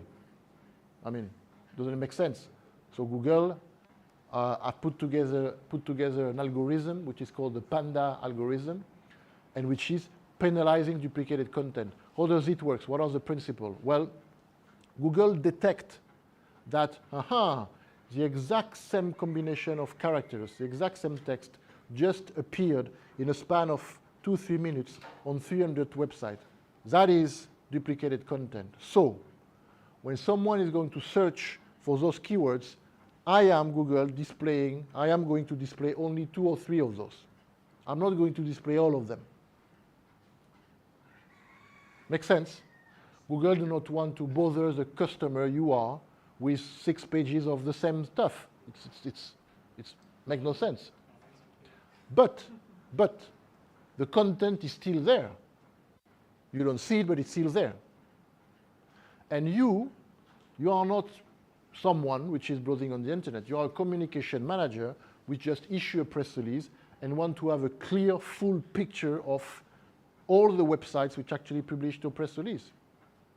So then you need to ask Google, okay, fine, I understand as a normal Google customer, you don't want to give me 3 pages of the same press release. It makes sense. But as a communication manager, I'm actually in need of seeing everything. Can I do that? Yes, you can. And so I'm going to show you how you do that. If you can open the browser and open Google, please. So what I'm going to show you is how to display duplicated content on Google. Why is it important? Because, again, if you write a press release about your diocese, you distribute that press release, and let's say there are 20 media which are using websites which are using the story, right? If you just go on Google, maybe Google will display only 10 or maybe only 15, but there are 20. You want the 20. You as a communication manager, you want the 20 because again, you are not here as a normal person to have the information. If you are here as a normal person to have the information, you just need one website. You don't need the same information on 20 websites. But here you are a professional and you are here to assess the quality of your distribution, to assess the media coverage your piece of content received. So you want to have a clear picture, a clear understanding, as exhaustive as possible of the media coverage your press release just received. So here's what we're going to do. We're going to go on African Newsroom. African Newsroom, by the way, is a website managed by APO Group. Here, so APO Group African Newsroom, and it is a website where, amongst other things, we are publishing all the press releases distributed by APO Group. So all our clients' press releases, you will find them on that website, African Newsroom, and you can, as journalist, you can subscribe for free to receive via email, to receive via RSS. If you need content for your website, you can subscribe to the via FTP. You can become a partner if you want, and to have all that content on your website for free. So we are slowly reaching APO Group.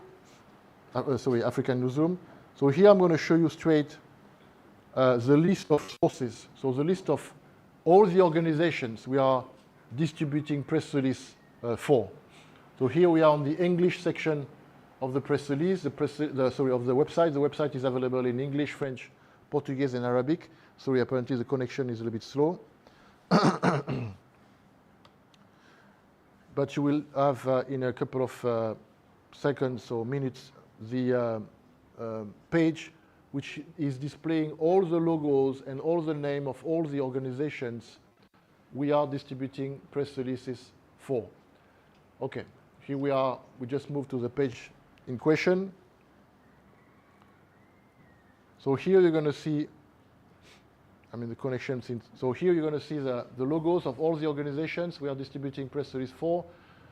So, for instance, I'm going to ask you at some point to go down. I'll tell you. So, for instance, here you have the African Development Bank. Here you have United Nations Women Africa Office. Here you have the Africa Energy Chamber. Here you have the Basketball Africa League. Here you have Merck Foundation, which is Merck is a pharmaceutical company. Here you have Rugby Afrique, the governing body of rugby in Africa. Here you have Mercy Ships, which is a faith-based organization, a Christian organization, which is managing ship hospital, huge boats, which are actually hospitals, and they are going from one country to another. Right now, if I'm not mistaken, they are, I know they were in Sierra Leone, so they are, Senegal. No, they were in Senegal, now they're in Sierra Leone, and they are somewhere else now. So they arrive with huge boats, which have hospital block, operation blocks, surgery blocks, etc., etc. Here you have Africa Finance Corporation, AFC, which is one of the, I think it's the third largest development institution in Africa. Here you are one of the office of the African Union Commission. We can scroll down, please. Here you have the WHO, World Health Organization office in Zimbabwe. Here you have MultiChoice. Is MultiChoice available here? Yep. Okay, so you have MultiChoice. You have Canon. You have AGRA, which is the agriculture organization. Here you have FIFA. Please scroll down. Here you have the Embassy of the Republic of China in whatever country. Scroll down, please. Again. Here you have Liquid Intelligence Technology, which is the largest technology company in Africa. You have GE, General Electric, Mukuru, etc. Here you have KFC, the restaurant, the chicken restaurant stuff, etc. So we are going to, for instance, click on that one. Can you please click?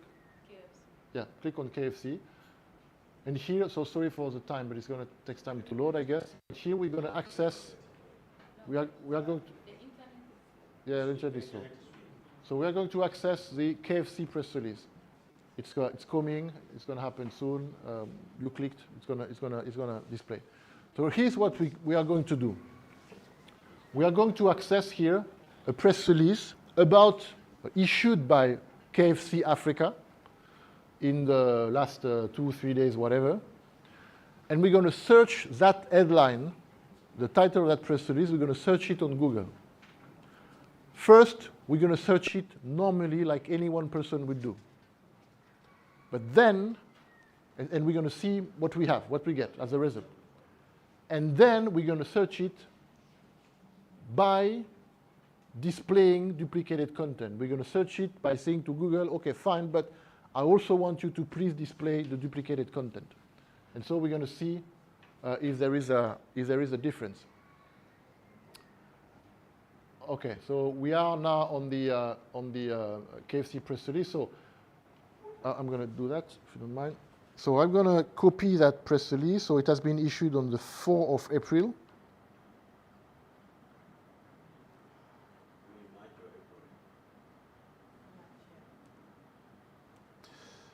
And I'm going to go on Google. Sorry. Up.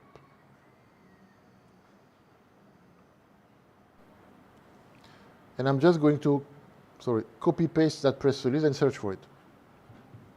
So I didn't do anything else than copying the headline, and I'm searching the headline on Google now. That's it. That's the only thing I'm doing. So Google is searching, hopefully.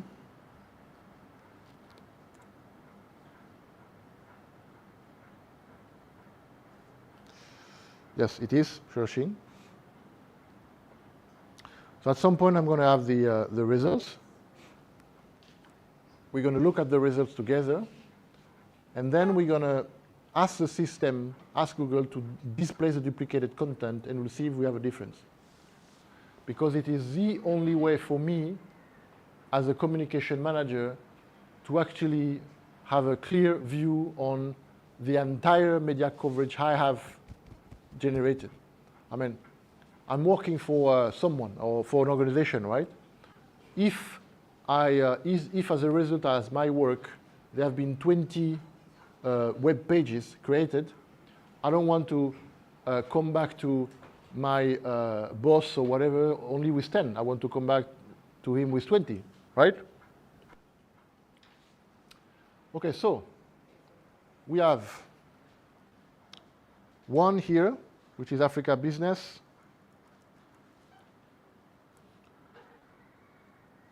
We have, so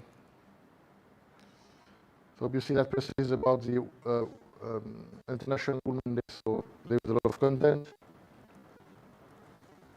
Okay, I have another one here, the NDMT Africa News. So it's the exact same.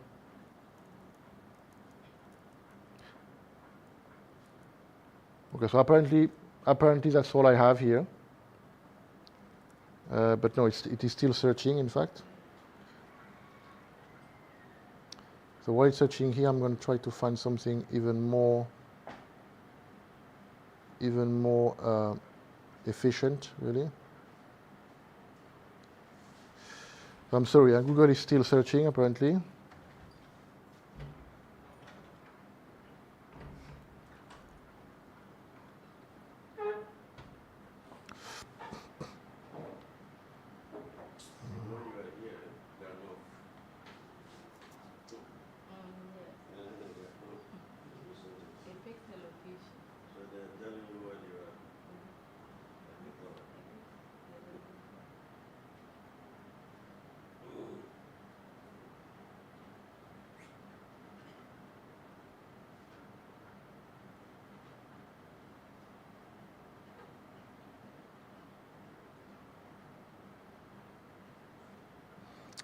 Okay, that's not working properly here. But we'll find a way.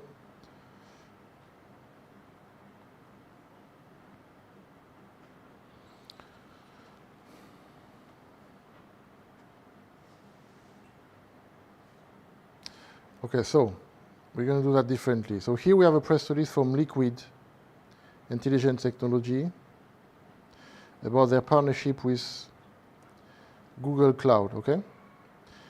So we're going to do that research here.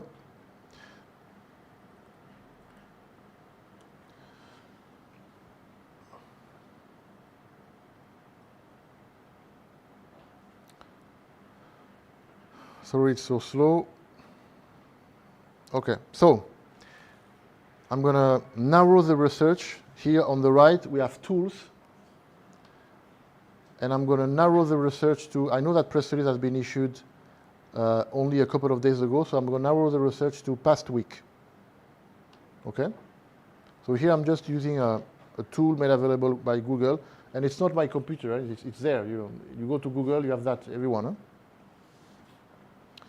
So here, Google is going to display, by default, all the stories it can display about that announcement, that press release that had been distributed by APO 2 days ago about Liquid C2 partnering with Google Cloud, okay?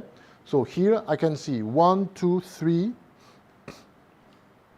4, 5, 6, 7, 8, 9, 10, 11. I'm going to go more result. So I'm going to ask him to show me more, if he's ready to do it.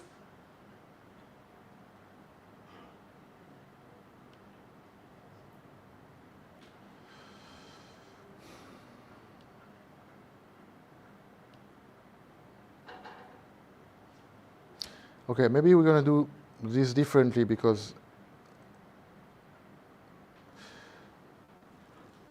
If you can take your phones, take your phones. You have your phones? Yes? Take your phones. Do it with your colleague if you don't have a phone. Okay, nice walking. Okay, so we have 11, 12, 13, 14, 15, 16, 17, 18, 19, 20, 21, 22, 23, 24, 25, 30, 31, 32, even more, 32, 33, 34, 35. Okay, so we have roughly, okay, there is more here.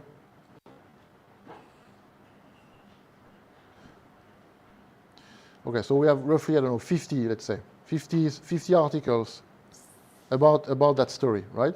So what I'm going to do is I'm going to go at the very bottom. I'm going to tell him, but display for me everything you got. So it takes a little bit of time, but that's okay. And you will see that at the end, and you have that for everyone when you go on Google, you have that all the time. At the end of the results, you're going to have a short sentence, which is going to tell you, would you like to display duplicated content?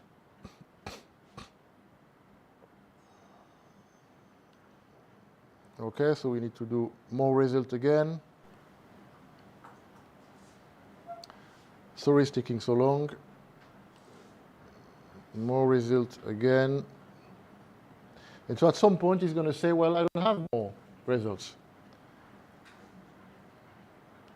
But he will give you an option to say, well, I don't have more result to display, but do you want me to display duplicated content? And I'm going to say yes. And there you will see that there is many more articles than what you just see and what someone... Okay, here we reach the end of the page, please. So that's the end of the result page. So I enter keywords. Those keywords could be the name of your bishop, of your cardinal, or whatever, right? And then I went to the bottom of the results. I said, okay, show me everything. I want to see page 2. I want to see page 3. I want to see... And at some point, he's telling me, well, that's it. I don't have more. But there is a sentence here. He says, you can repeat the search with the omitted result included, which translated to, do you want to display the duplicated content? Here, Google is telling you, well, I have omitted content. Do you want to see it? Answer is yes. And here, you will see that you will have many more articles.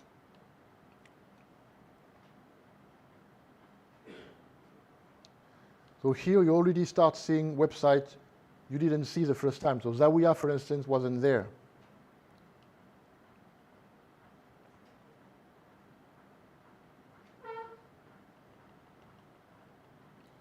So here you have already many more, countless additional number of that story. Many more, which were hidden to us during the first result. And now we are able to see that because we told the system we want to see the duplicated content. For instance, that one wasn't there. That one is the leading website in Rwanda. It wasn't there initially in the first results.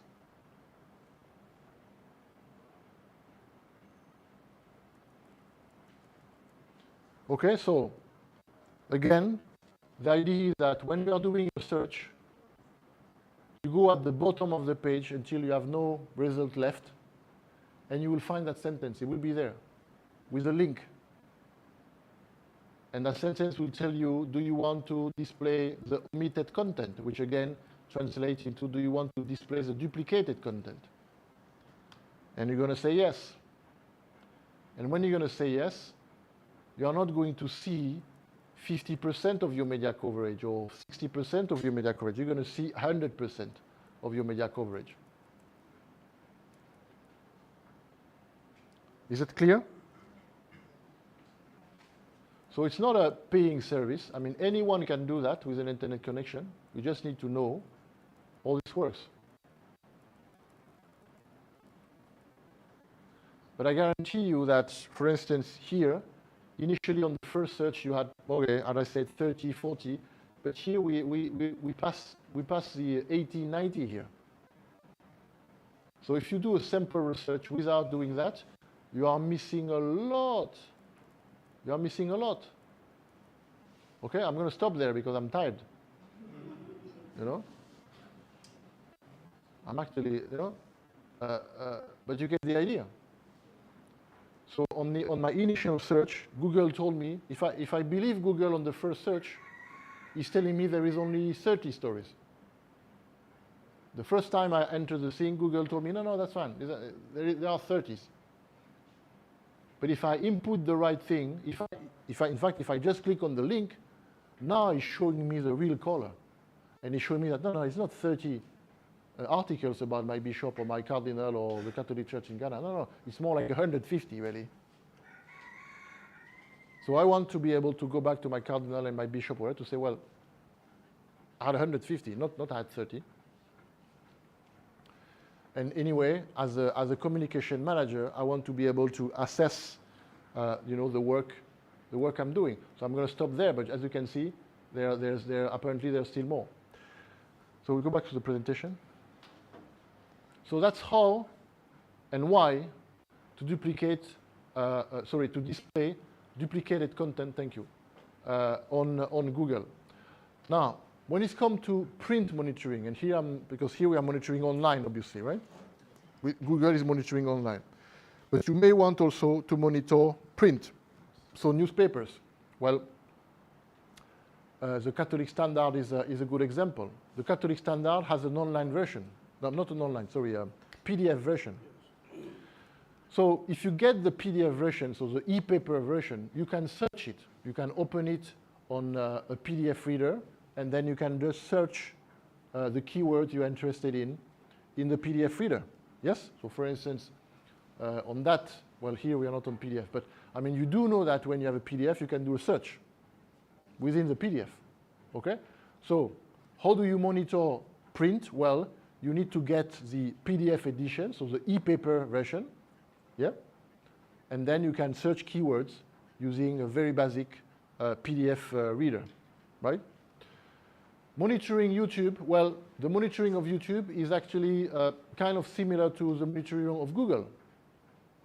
You go on YouTube and you browse the name of your bishop, or you browse the name of your event, or it's a keyword thing. Okay?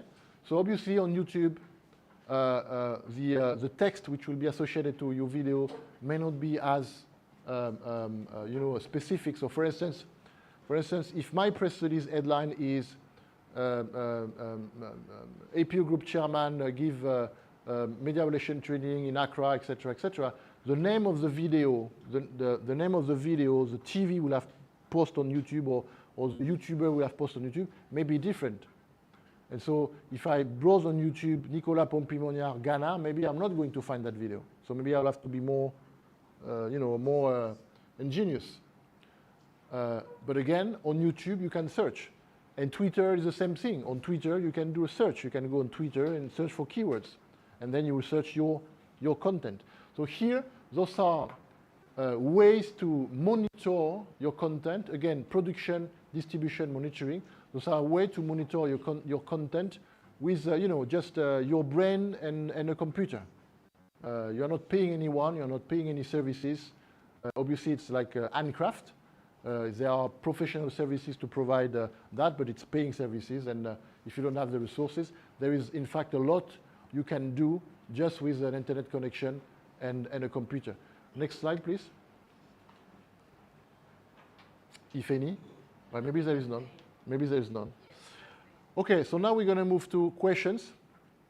It's an important opportunity for you to give, you know, to request from clarification on everything we just discussed. Ben, how much time do we still have? We're closing in about 50 minutes to close. 50 minutes, yeah. 50. Yeah. Perfect. So let's give you plenty of time to ask for questions on what we just covered or on any other topic? Who's first? I'm expecting that as journalists you are trained or you are not shy of asking questions, right? Yep. Thank you very much for the presentation. Just concerning, I think I'm audible, okay. Okay. Thank you for the presentation. Concerning media release, or press release, as you put it, for the sake of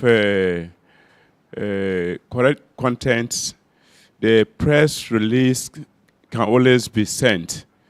But in terms of what you talk about, sometimes you may need to do follow-up interview to get the audio, sometimes the correct video and all that. Some people try to join press release with press conference. Mm-hmm. I don't know whether that's good enough. Okay, so I'm not entirely sure I understood your question, but I will try to react to it, right? Okay, so here we discussed about again the basics, the fundamental of media relations. We did not cover interviews, which are media relation. We did not cover press conferences, which are media relation. We did not cover pitch, online press conferences, etc. We focus really on the very basics. But let's take again the example of that event here. That thing we are doing is an event, yes? So we already mentioned that if you were a professional communication manager in charge of promoting that event, well, within an hour or 2 hours after the end of the event, journalists will receive a press release, pictures with caption, B-roll with dope sheet, and audio files in the relevant languages. Okay, but I could also have invited journalists to attend the event or to come at the end of the event and host a press conference followed by one-to-one interviews. Yes?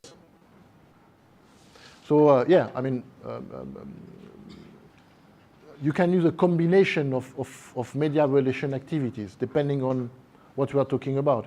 But a press release is a one-way communication, right? Press release, picture, sending content is a one-way street, right? But then you can create interaction through interviews, press conferences, online press conferences. For instance, so online press conferences, you can use, I mean, you can do an online press conference with WhatsApp. You can have, I don't know how many people you can have on a call on WhatsApp, but it's more than 2 or 3 or 4 or 6. But technically, the best tool to organize an online press conference will be Zoom. Okay? So if you are in a remote area of Ghana, but you have an internet connection and something is happening in your corner of Ghana, you can still have the media in Accra, journalists in Accra, covering your event. One of the main important things people do not seem to really gather about media relation and the role of communication managers is when it comes to that event, where are we here? What is the name of the place here? Amomole. That event is happening at Amomole, in Amomole. So, only the journalists which are in Amomole currently can cover that event, right? I don't want that. I cannot live with that. How many journalists are around here? No one is there. So, if I don't want that event to remain an Amomole event, only the people in Amomole knows about, I need to produce content and distribute content and make it available to the media in Accra, in Kumasi, etc., etc. And then, even the journalists which never attend and which are not in Amomole can participate to the media coverage of my event, just like you were there. It is my job to produce content, to make it available for them for free, so they can participate to the media coverage of my event. Because if not, it's an Amomole event. Period. No one hear about it. Okay? So, so again, in a communication plan, there is always a multitude of activities you can use, and you use them in combination with one another, right? Press release is one tool out of many, but there is a reason why in a workshop or seminar, what you want to call it, which is about the fundamental of media relation. There is a reason why I pick press release and not interviews, because press release should be the fundamental of any. If you do only one thing, if you have only one media relation activity as communication manager, it should be press release, because it is the one which is offering you the best return on investment. You create your press release. You can do that within a couple of hours, and you send it to many medias. You have 4, 5, 6, 7 which are publishing it. The return on investment is very good. Not to mention, at the bottom of the press release, you're going to have the media contact, as we saw, and say maybe that journalist which received your press release, maybe he's not going to publish today, but maybe he's going to contact you in a month, or maybe he's going to contact you for an interview, etc., right? So if you have to put together a press conference, you need a venue. You need an audio system. People will not come if you don't give them refreshment or whatever. You may want to consider per diems. You always have that guy which is going to tell you, well, if you want me to publish, etc., etc. It's complicated. Again, journalists need content. They need content. They can play, but in fact they need content. They can tell you, oh, listen, if you don't, I don't. Okay, but at the end of the day, they are paid based on the content they produce. If they don't produce content, and they can be very smart, they can be very clever, they can be etc. They don't make the news. They don't make the news. You can provide them with news. You can provide them with content.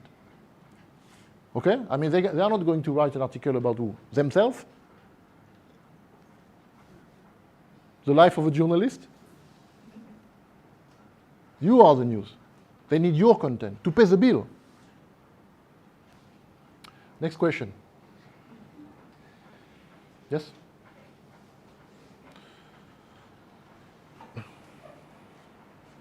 Yeah. No, the hands are out.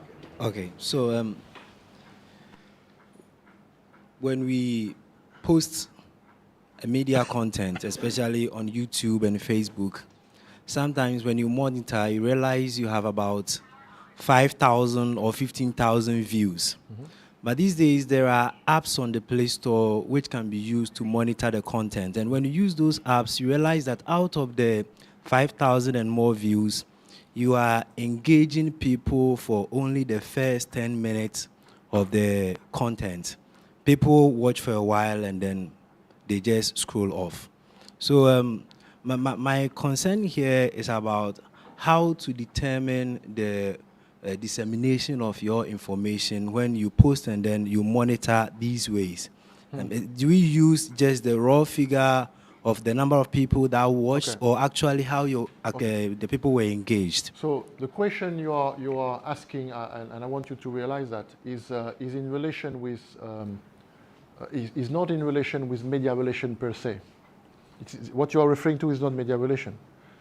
And you are referring to it as media content, but it's not content for the media. I mean, when you post a video on YouTube, it's a B2C, it's not B2B.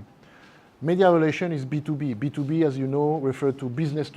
It's like a communication manager to a journalist, to a media house. It's not a communication manager to the people, to the population. When you post your thing on YouTube, it is not aimed for a journalist.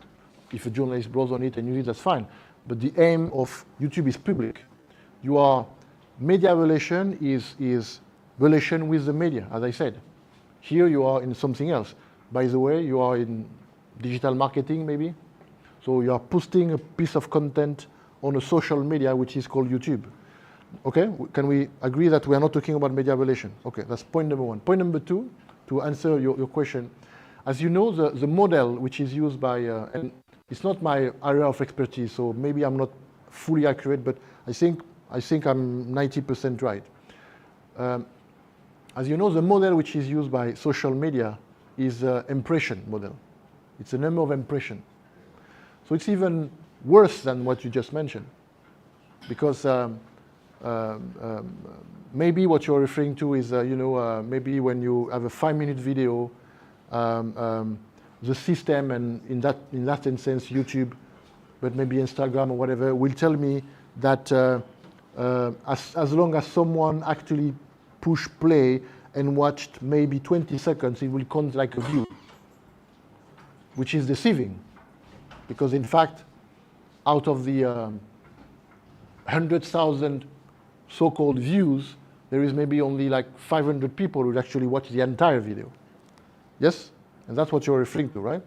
So that I don't have an answer. I don't know the technicality of it. But my point is that the system is even worse than that.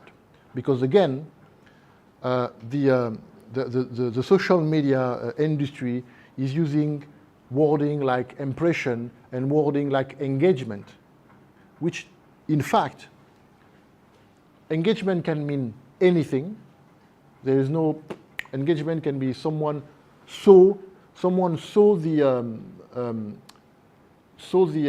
YouTube, but not even played. Just it just displayed. You get my point, right? I was scrolling down, and at some point the video displayed. It was never played. Huh? It was never played.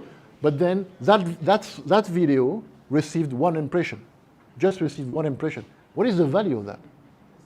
So if you give me a website and you have 5 videos, and one is you have to scroll down, and if you scroll the entire home page, you have 5 videos, and I'm just scrolling. At the end, I just gave one impression to each of those videos. I don't know what they are about. I never played them. But I just gave them an impression. And then YouTube or whoever is going to come back to me and say, you will see 1 million impression. Hoorah, hoorah, So it is a little bit complicated, It's a little bit complicated. So it is worse than what you just mentioned. The impression model, to me it's a little bit deceiving, And obviously, the point you're making is perfectly right. You produce content, you want to know who actually watched your video, like actually watched it. The video, not the first 10% of the video, right? When it comes to the software to be used, I'm not sure, I don't know, but it's not my area of expertise. We had a question here? Yeah? Yes, so I'm going back to the press releases. Yep. So you indicated that it's good when you send your press statement in a Word document to the journalist. Yes, we understand that actually makes the work of the journalist easier than the newsroom. But the fear sometimes is that you want to curb misrepresentation. You don't want anything to be added to the statement you are giving out. So you either scan it or you give it in a PDF document so that no one add anything to it. In this situation, okay. Are you finished? Yes. You can tell that I'm upset. You just upset me. Why? Because you need to think harder. You need to think harder. So you are sending. So there are different ways to think about that. So you are sending a press release. So let's go back to the basics, right? Again, you are a communication manager and you are sending a press release to a journalist. Okay, that's what we are talking about. Yes. Okay. So you are telling me, oh no. Oh, you don't have the right to change my press release. Don't change don't change the wording. Don't add information. Don't use it in an article. Because what? You own the content? Well, you are afraid that maybe they will denature the story? Exactly. Okay. Exactly. Guess what? When the press release is out, there is nothing you can do. It's not yours. Either you have only 2 choices in life in that industry. Either you distribute the press release or you don't distribute it. That's it. That's it. Now there is one middle whatever. If a journalist is making a huge blatant mistake, has to be huge, has to be blatant. Not preferential. Not I would have preferred if you use that wording, or I would have preferred no. Because you are a journalist, right? Someone is calling you to tell you, well, I really don't like the piece you write based on the press release we sent you, and that's not how we wanted you to treat the information, and really you are not a good journalist, whatever. I mean, you're gonna take that? You know, you're gonna do what the guy is telling you to do. So, at the moment, I said that press release is not copyrighted, right? Yeah. At the moment you issue your press release, it's not yours anymore. Okay. So you push the button or you don't push the button. But there is such a thing as, there's that thing called freedom of press, you know? Now, it may very well is the case that for political reason, whatever, someone will, in fact, yes, denature your press release. Again, if it is a blatant nonsense, whatever, you can go. You can even publish some kind of a rebuttal. Okay. You can go as far as that. But you cannot think that the way to fight that thing, which by the way will occur one time each 5 years, the way to fight that is to send a scan to journalists. Because I'm going to send you a scan of a 2,000 word press release, and I'm going to ask you to draft something about it, to write an article about it. And I'm going to do that your entire life for the next 3 months. I mean, come on. Okay. So I mean, I don't know, maybe okay, another way to phrase that is that whatever is the occurrence of that problem you just suggested, it doesn't do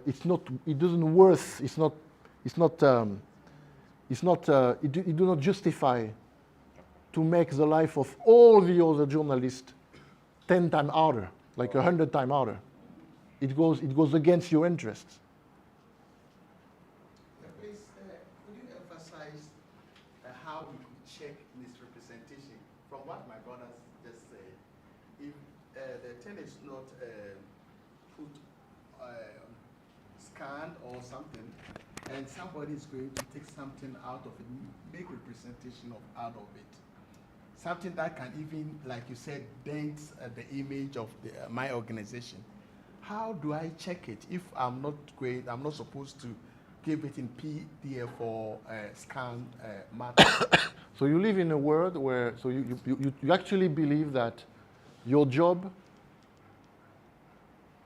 is to send content to the media so they can publish it the way it is and not touching it, and you want a guarantee of that. You think it's a threat for you that a journalist could alter the content you are sending in. It is nonsense. It is nonsense. So you want to live in a world of duplicated content. You don't want a journalist to actually spend a few days to write a piece and using part of your press release and part of another press release, etc., to actually work on an article. You don't want that. Yes, not that we don't want that. It can be altered, all right. Journalists are dangerous. But not to probably misrepresent. Exactly. But I mean, but I'm not saying it cannot happen, and it will happen, and it is happening. It is happening, yeah. Right? But it is your work to, as I said, engage with those journalists, try to see if they made that mistake in good faith, or if they are hostile. If they are hostile, there is nothing you can do, right? But maybe they make the mistake in good faith, and then you send them the right information.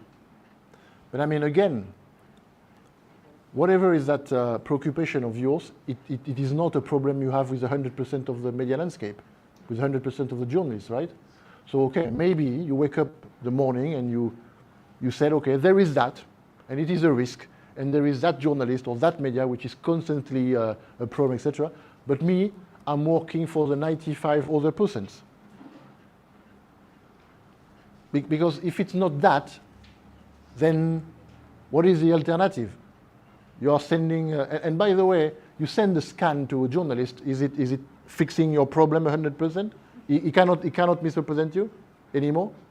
He can, right? Okay, but you are making the 95% journalist miserable. You're making their life miserable, and you are impairing like badly your chance of being published, because again you are relying on the fact that the journalist, which is, that's the only thing he has to do, No, that's the thing he has to do. He has to retype character after character the press release just sent him, everything. Yeah, sure, there's plenty. I mean, you will do it, right? You will do it, right? Huh? You will do it happily, right? Happily. Okay. So I do understand that, but I mean, maybe it's a question of measure, you know? I mean, are you killing a mosquito with a bulldozer here, you know? Like, you know, maybe it's, you know, don't go, it's too much. It is not 95% of the media coverage of the journalists which are going to cause you those kind of problems, right? So the question of the goodwill is important. If there is, and by the way, to answer your question is monitoring, huh? Question is monitoring, production, distribution, monitoring.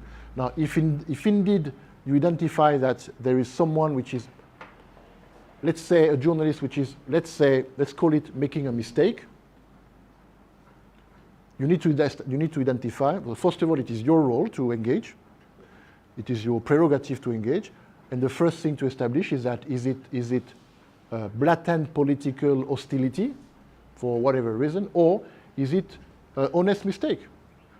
By the way, in my experience, and I saw that several times, and by the way, I used to be a journalist. You read my bio, I think. Okay. If I'm a journalist, and I respect my profession, I respect myself, and I receive a call, I publish an article, and I receive a call from the communication manager of the Catholic Church. Say, listen, yeah, I'm John from whatever. Listen, I saw your article. I'm sorry, but you had it all wrong. You made a mistake. It wasn't that. It was that, etc., etc. I will thank the guy. I will thank him. I'll say, oh, sorry. Thank you for drawing my attention on that, because I don't want to be the only journalist in the country which is publishing wrong informations. You know, I will thank the guy. So we all go back. We all come back to the exception, I hope, of the guy which is a, you know, heckler or whatever you call that in English, which is upset all the time, which is hostile or whatever. But that guy is a minority, right? So you don't never in life, you don't make a rule based on minority case. You don't do it. You don't impair the quality of the work and the content you will distribute to 98% of the journalists just because one time each quarter there is some guy somewhere which is hostile, you know? Can I? Sorry. Thank you. Ladies first. Okay, I just want to add to what you said. I work with Business Ghana, and we get a lot of stories coming in to be published. The stories that come in as scanned or PDF, we get back to the people. Can you send us the Word format of this story? If you don't send, it's fine. We have other stories. You're kind enough to do it. No, she's kind enough to do it. She's kind because she could say, oh. Yes. If you don't send, it's fine. Then you don't get your story published, because we only publish Word documents, like he's saying. I don't understand. You're not happy to spend. No. We are not going to rewrite, because we have a lot of stories to work on. We are not going to rewrite. So we just get back to you. Send us the Word format. If you don't send it, fine. That's all. We have other stories to publish. So I'm right. Very right. I'm right. Well understood. Okay, I'm right. Okay, so. Point before. Okay. So I think we all know why we are where we are. Yeah. It is that lack of trust between the PR person and the journalist. I think we have come far that shouldn't be the case anymore. We are working together. See yourself as collaborators and not competitors, and we are good to go. Is that okay? I want to react to that. Sorry. I want to react to that because, in fact, I'm surprised by what you just said. Have you heard during the COVID pandemic about misinformation, fake news? The United Nations referred to it as disinfodemic, so disinformation. In fact, and have you heard about, more recently, about AI, artificial intelligence, and how AI is boosting misinformation? Because any kid can go on AI and say, write me something which seems realistic, which seems right, which seems correct, which seems true, about the president of Ghana, which recently died in a plane crash. and make it real, like make it sound real. In that context, where for a journal, and not to mention Twitter, the disinformation on Twitter, etc. I mean, you know about that, right? You know about that because you are a reporter, you are a journalist, and if you have been a reporter, if you have been a reporter for long enough, if you were reporters 10 years ago, you know that 10 years ago, when you will see an information on Twitter, when you will see an information on Facebook, when you see an information on whatever, you don't have to bother. You don't have to ask yourself, is it real? I mean, because today you don't know. Today you just don't know.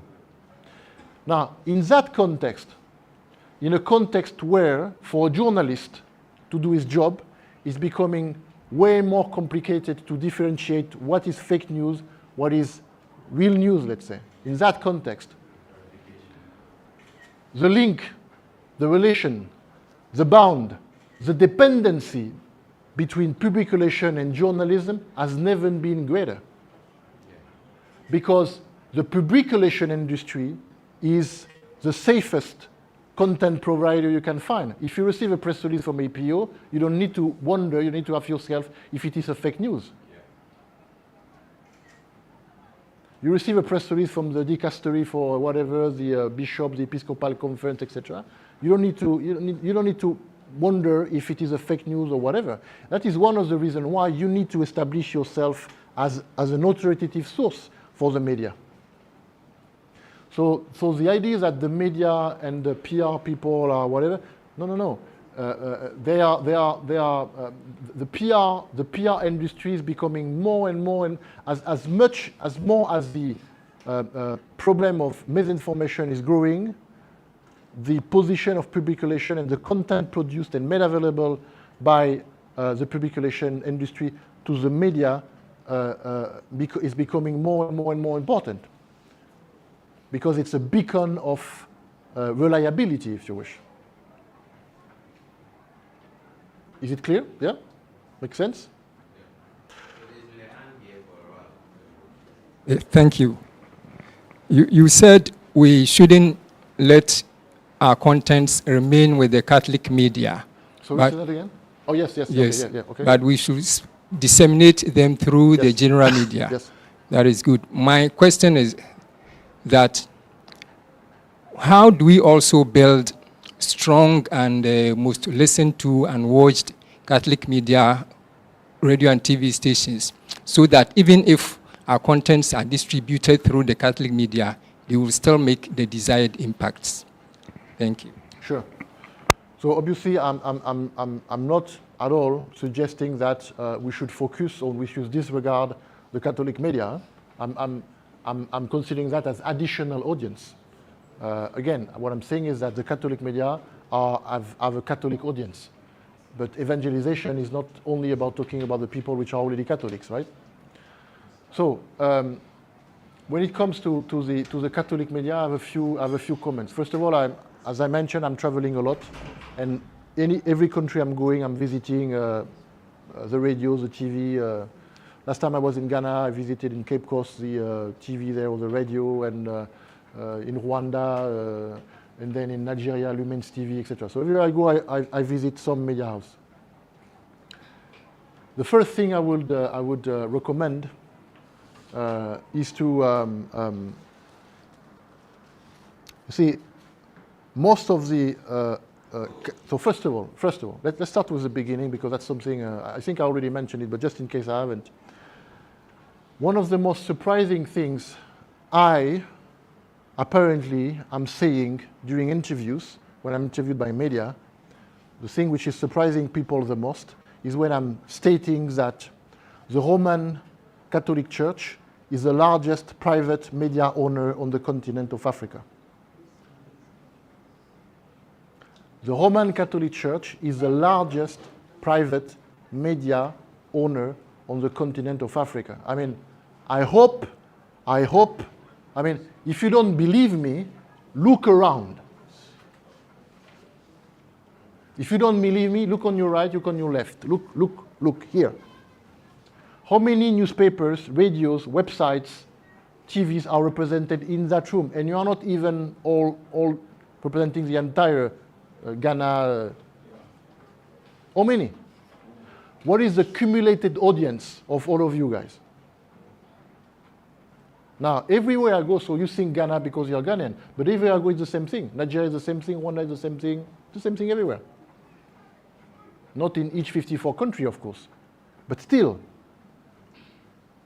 So, first thing first, the Roman Catholic Church is the largest private media owner of the continent by far, and the cumulated audience and the depth, the penetration in rural areas, etc., is like unmatched.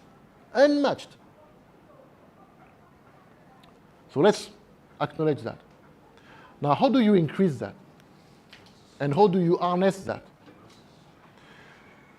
The first thing you do is that you make sure the Catholic media are dedicating a part of their coverage, their hearing time, their airtime, etc., to non-religious programs. That's the first thing you do. That's the first thing you do, because again, if you have a newspaper with only religious thing, I mean, I saw you have TV sometimes. When I'm visiting TV, they have mass, but they have mass all the time, or they have cartoons, but they have cartoons about religion, etc., all the time. Okay, so again, you are talking only to people which are already Catholics. This is not evangelization. So the first decision to take is to, okay, well, we used to do 100% of our content, 100% of our airtime in our newspaper, in our radio and TV, which was religious. Now, we're going to dedicate 10% to sport, 10% to hard news, 10% to news which are happening outside of Ghana. And also, we're going to organize debates on specific topics. We're going to invite academics, we're going to invite politics, we're going to invite whatever, and we're going to put them in front of Catholics, like our bishops, our cardinals, and we're going to explain, okay, so you academic, you think, so you politic, you think, so education, that's your point of view, that's your point of view, so you are the dean of the technology department of the University of Accra, and that's what you think about technology. Okay. Well, guess what? That is what we think about technology. I'm going to tell you what the Catholic faith, what the Catholic Church thinks about that topic. And again here, you go back to what I said a little bit earlier, what I said in front of the General Assembly of SECAM a few years ago. The Catholic Church is entitled to express its views on any topic pertaining to human activity. Everything. There is not one topic you can give me that the Catholic Church is not entitled to express its view on. Meaning, you have no shortage of content available here. I mean, your problem is not shortage of content. You will always have a topic to cover. So the first thing to do is to open your arm to non-Catholic audience. That is obvious. I mean, it's obvious. It's obvious for the sake of evangelization. It's obvious for the sake of augmenting audience. It's just obvious. Now I'm going to stop there. There are a few other things to consider, but obviously the idea is not to weaken the Catholic media. The Catholic media are a sleeping giant. Completely. It is a sleeping giant. I'm sorry, I needed this clarification when we were discussing on press release. Eventually, we ended that topic and didn't have the mic. I wanted a clarification on the use of press release in combination with a press conference. Mm-hmm. And My experience in the National DEPSOCOM was that on certain occasions, like when the Pope appoints a bishop, the NCA, the Secretariat, is the one that officially announces it to the public. And it's done generally through press release. And the press release is combined, is made in the context of press conference. So now with what I have heard here, are there still situations in which press release can go with a press conference, or is better to treat any press release at its own level without combining it with press conference? Thank you. So as I mentioned, there are different media relation activities. So we discussed press release, there is press conference, there is opinion pieces, there is online press conference, there is interviews. Those are the main I can think of, right? You use those depending on what is the project about and what is the situation. So I'll give you an example. Sometimes maybe, like in a crisis situation or in a tense situation, you don't want to create an interaction with the media. You want it to be one way. You are just sending a message. It's a text message. It is crafted. You took the time to choose each word. You don't want to put your bishop in a room with a journalist where you don't know how he's going to go. You don't want to create an opportunity of a press conference where a journalist will ask a problematic question, which, by the way, all the other journalists will hear. You know, so I mean, to organize a press conference, you need to have a certain guarantee of safety for the person you're putting in front of the journalist. If you know that there is that hot topic which will be detrimental if it was, published, or with your cardinal or your bishop, we don't know exactly what to answer, or it will put him in difficulty in front of plenty of journalists, or etc., etc. Well, you don't organize a press conference. You just issue a press release. It's a one-way thing. So it really depends on the situation. If you are in a very safe environment, and if you can, you do it all. You do a press conference.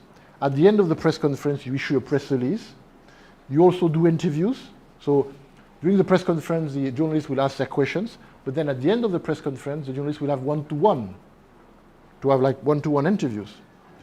And at the end of the press conference, you can issue press release, but also video B-roll, audio file, etc., etc. So it's a mix, and you mix that the way you want, depending on your interests, let's say, and your resources also, and the time you have. For instance, if you have a press conference, again, the press conference happens in one specific place at the one specific time. And so if the press conference is happening in Kisumu or whatever, it's very unlikely that journalists from Accra are going to travel to attend your 45 minutes press conference.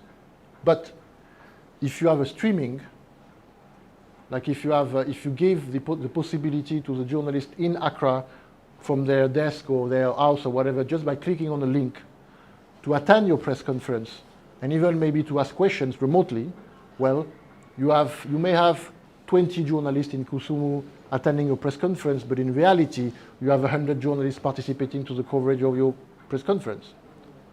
So you do that, plus a press release distribution in different languages, plus audio file, plus video B-roll, plus interview at the end of the press conference, plus you offer the possibility to journalists around the world on the internet or in the country, whatever, to attend remotely your press conference.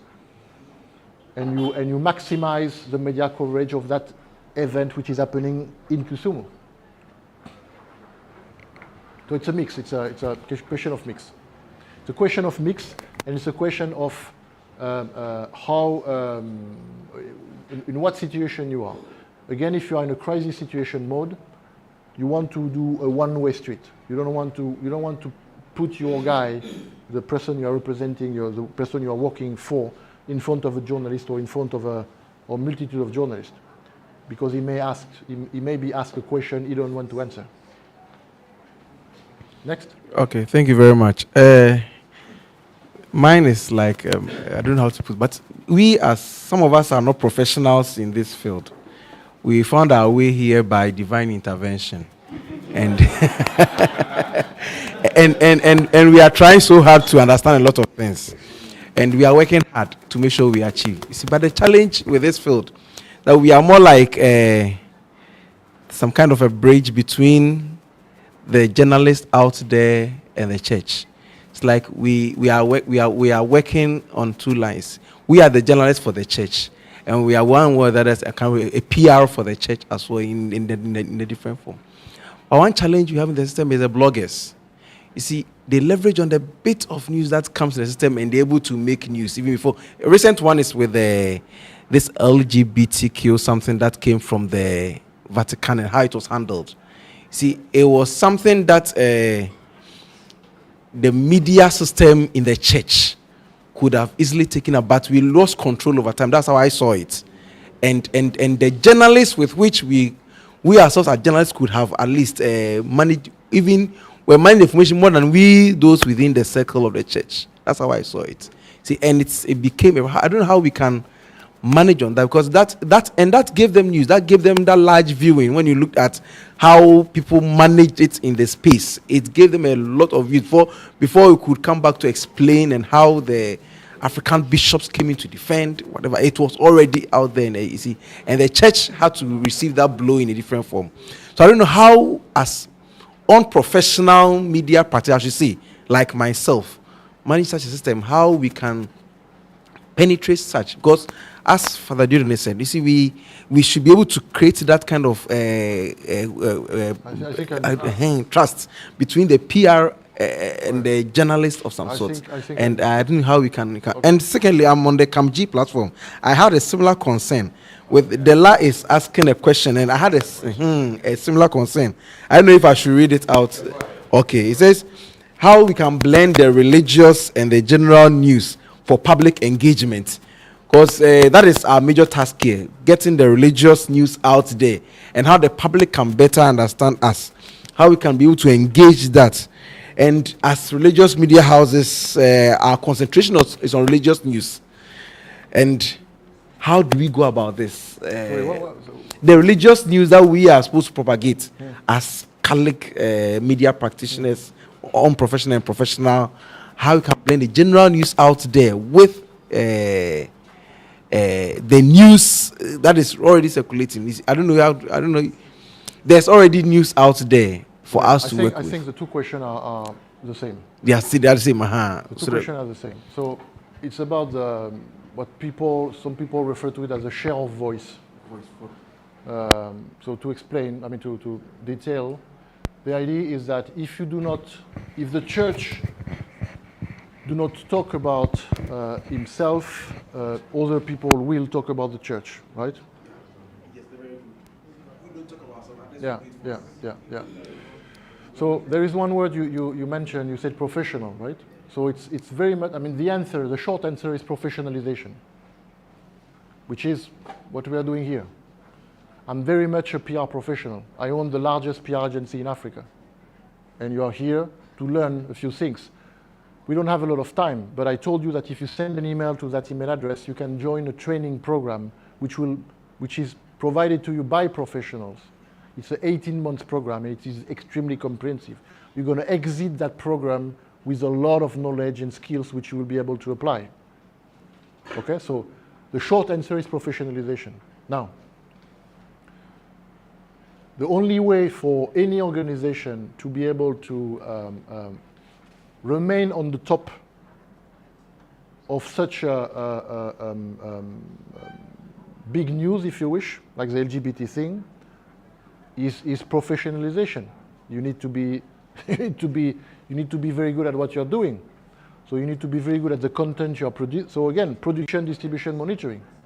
You need to be very good at the content you're producing. You need to be even better at the distribution of your content. So right now, So that's I mean, I discussed that recently with someone which is involved in the communication of the Catholic Church right now, and we can, I think you will not disagree.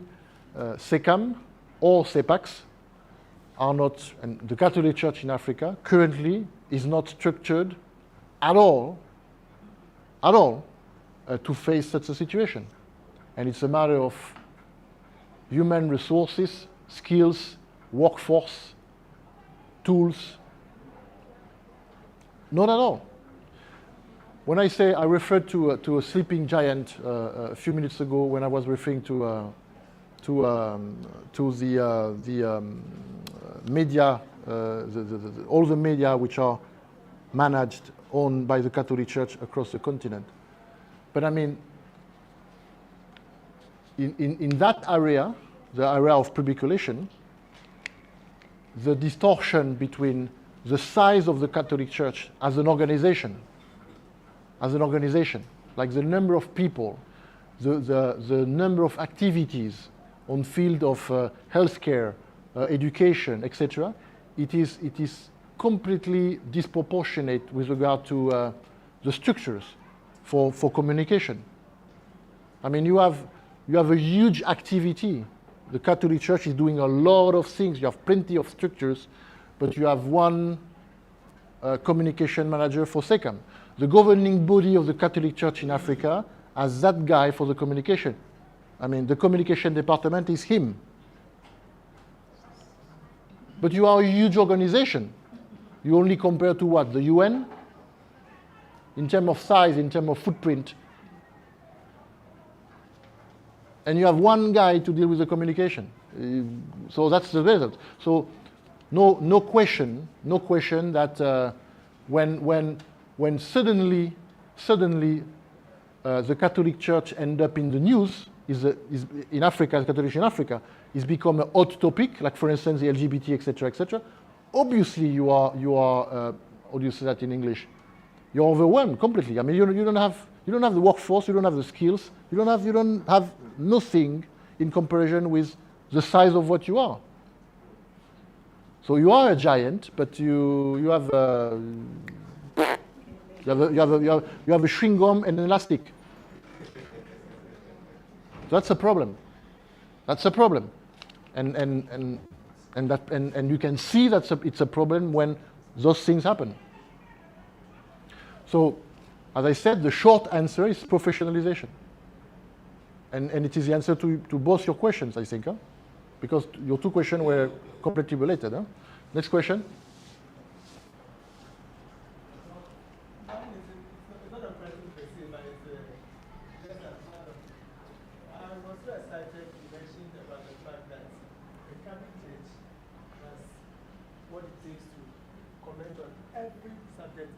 Yep.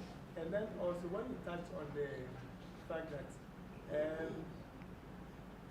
our content, when we are showing our content, we are actually showing back to ourselves. And for the Catholic Church to have even our content marketed to outsiders who are not Catholics, and also be able to evangelize, like you said rightly, we should be able to go out of the box to have content that are not only Catholic, but since we have that large platform to be able to reach out to the entirety of humanity, let me just put it that way, we should be more proactive and more intentional in our strategy. Yep. And I'm so happy, I mean, Father Dabo is here, and I mean, this is something we should take up seriously. Yep. Well, guess what? The very first thing I have recommended to SECAM is to build a communication strategy. And a communication strategy is a document. And it's the first step toward professionalization of the communication of the Catholic Church in Africa. Now, one of the things you mentioned, maybe not exactly that way, but one of the things you mentioned is that when you look at the communication of a corporation, or an organization, a large organization, you can report, you can generate media coverage on appointment of a new CEO or appointment of a new bishop, or opening of a new office or inauguration of a new church or whatever, those kind of things. But it is limited because you are not appointing a bishop all the time, etc. And it doesn't create a connection.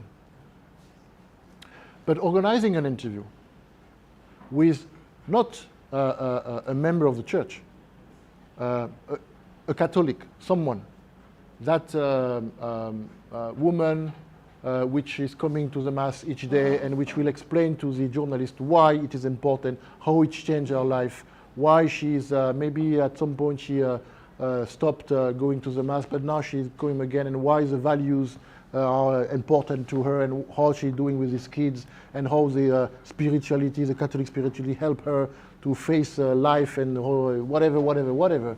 That is a story, and it's something people can relate to. The media refer to it as human interested story, human interest story. And in your diocese, etc., you have plenty of those. There is because again, the Roman Catholic Church in Africa is very much about people, right?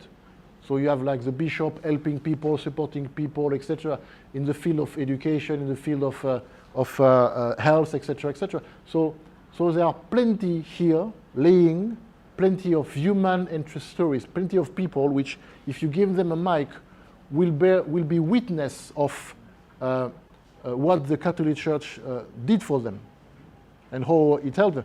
And those stories are, if you look at the CNN, Al Jazeera, whatever, that's what they do. Human interest stories. So you're not talking about the Catholic Church per se, not directly. And by the way, those are not the bishops talking about the Catholic Church, those are the people. So here again, again, that is professionalization. That is something you do and you know when you are a professional of public relations. And it is served or enabled by a communication strategy. I will take one last question. And not his. We have I'll take one last question. Make it brief. Share the question. Because yes. In connection with what we have just discussed, if you look at the hall, you will see that I'm on gender now. You will see that even the communication outfit in the Catholic Church is I noticed. But if you go to the secular world, the women are doing fine. In broadcast and why is it in the some departments you hardly see women? See that yeah. So I have to. Attention. Can you also support the women group? We had during please.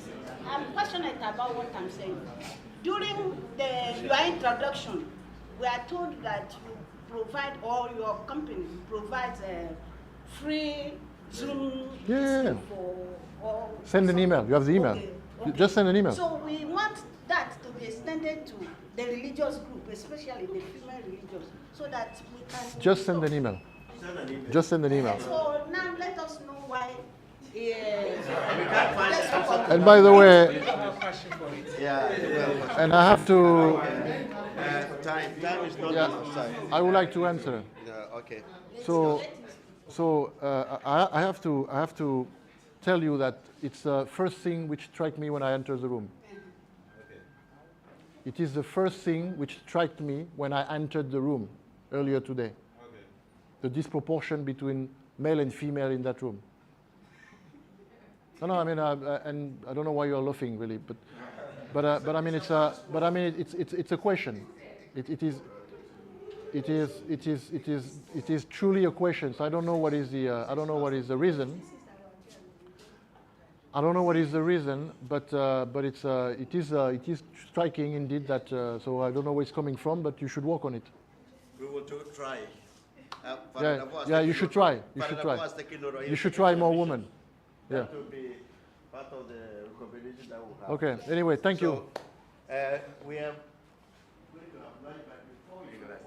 Nicholas has come for other things. He's for the 13th Africa Games. You have a certificate to sign. He's here for that. So get him to sign some certificates and run them. But we would have been doing that tomorrow, but since you're not here in the afternoon, But as for your name, you have to pardon us. give the handover the certificate today, and then to continue. What is it? That's fine. What is it? It's okay.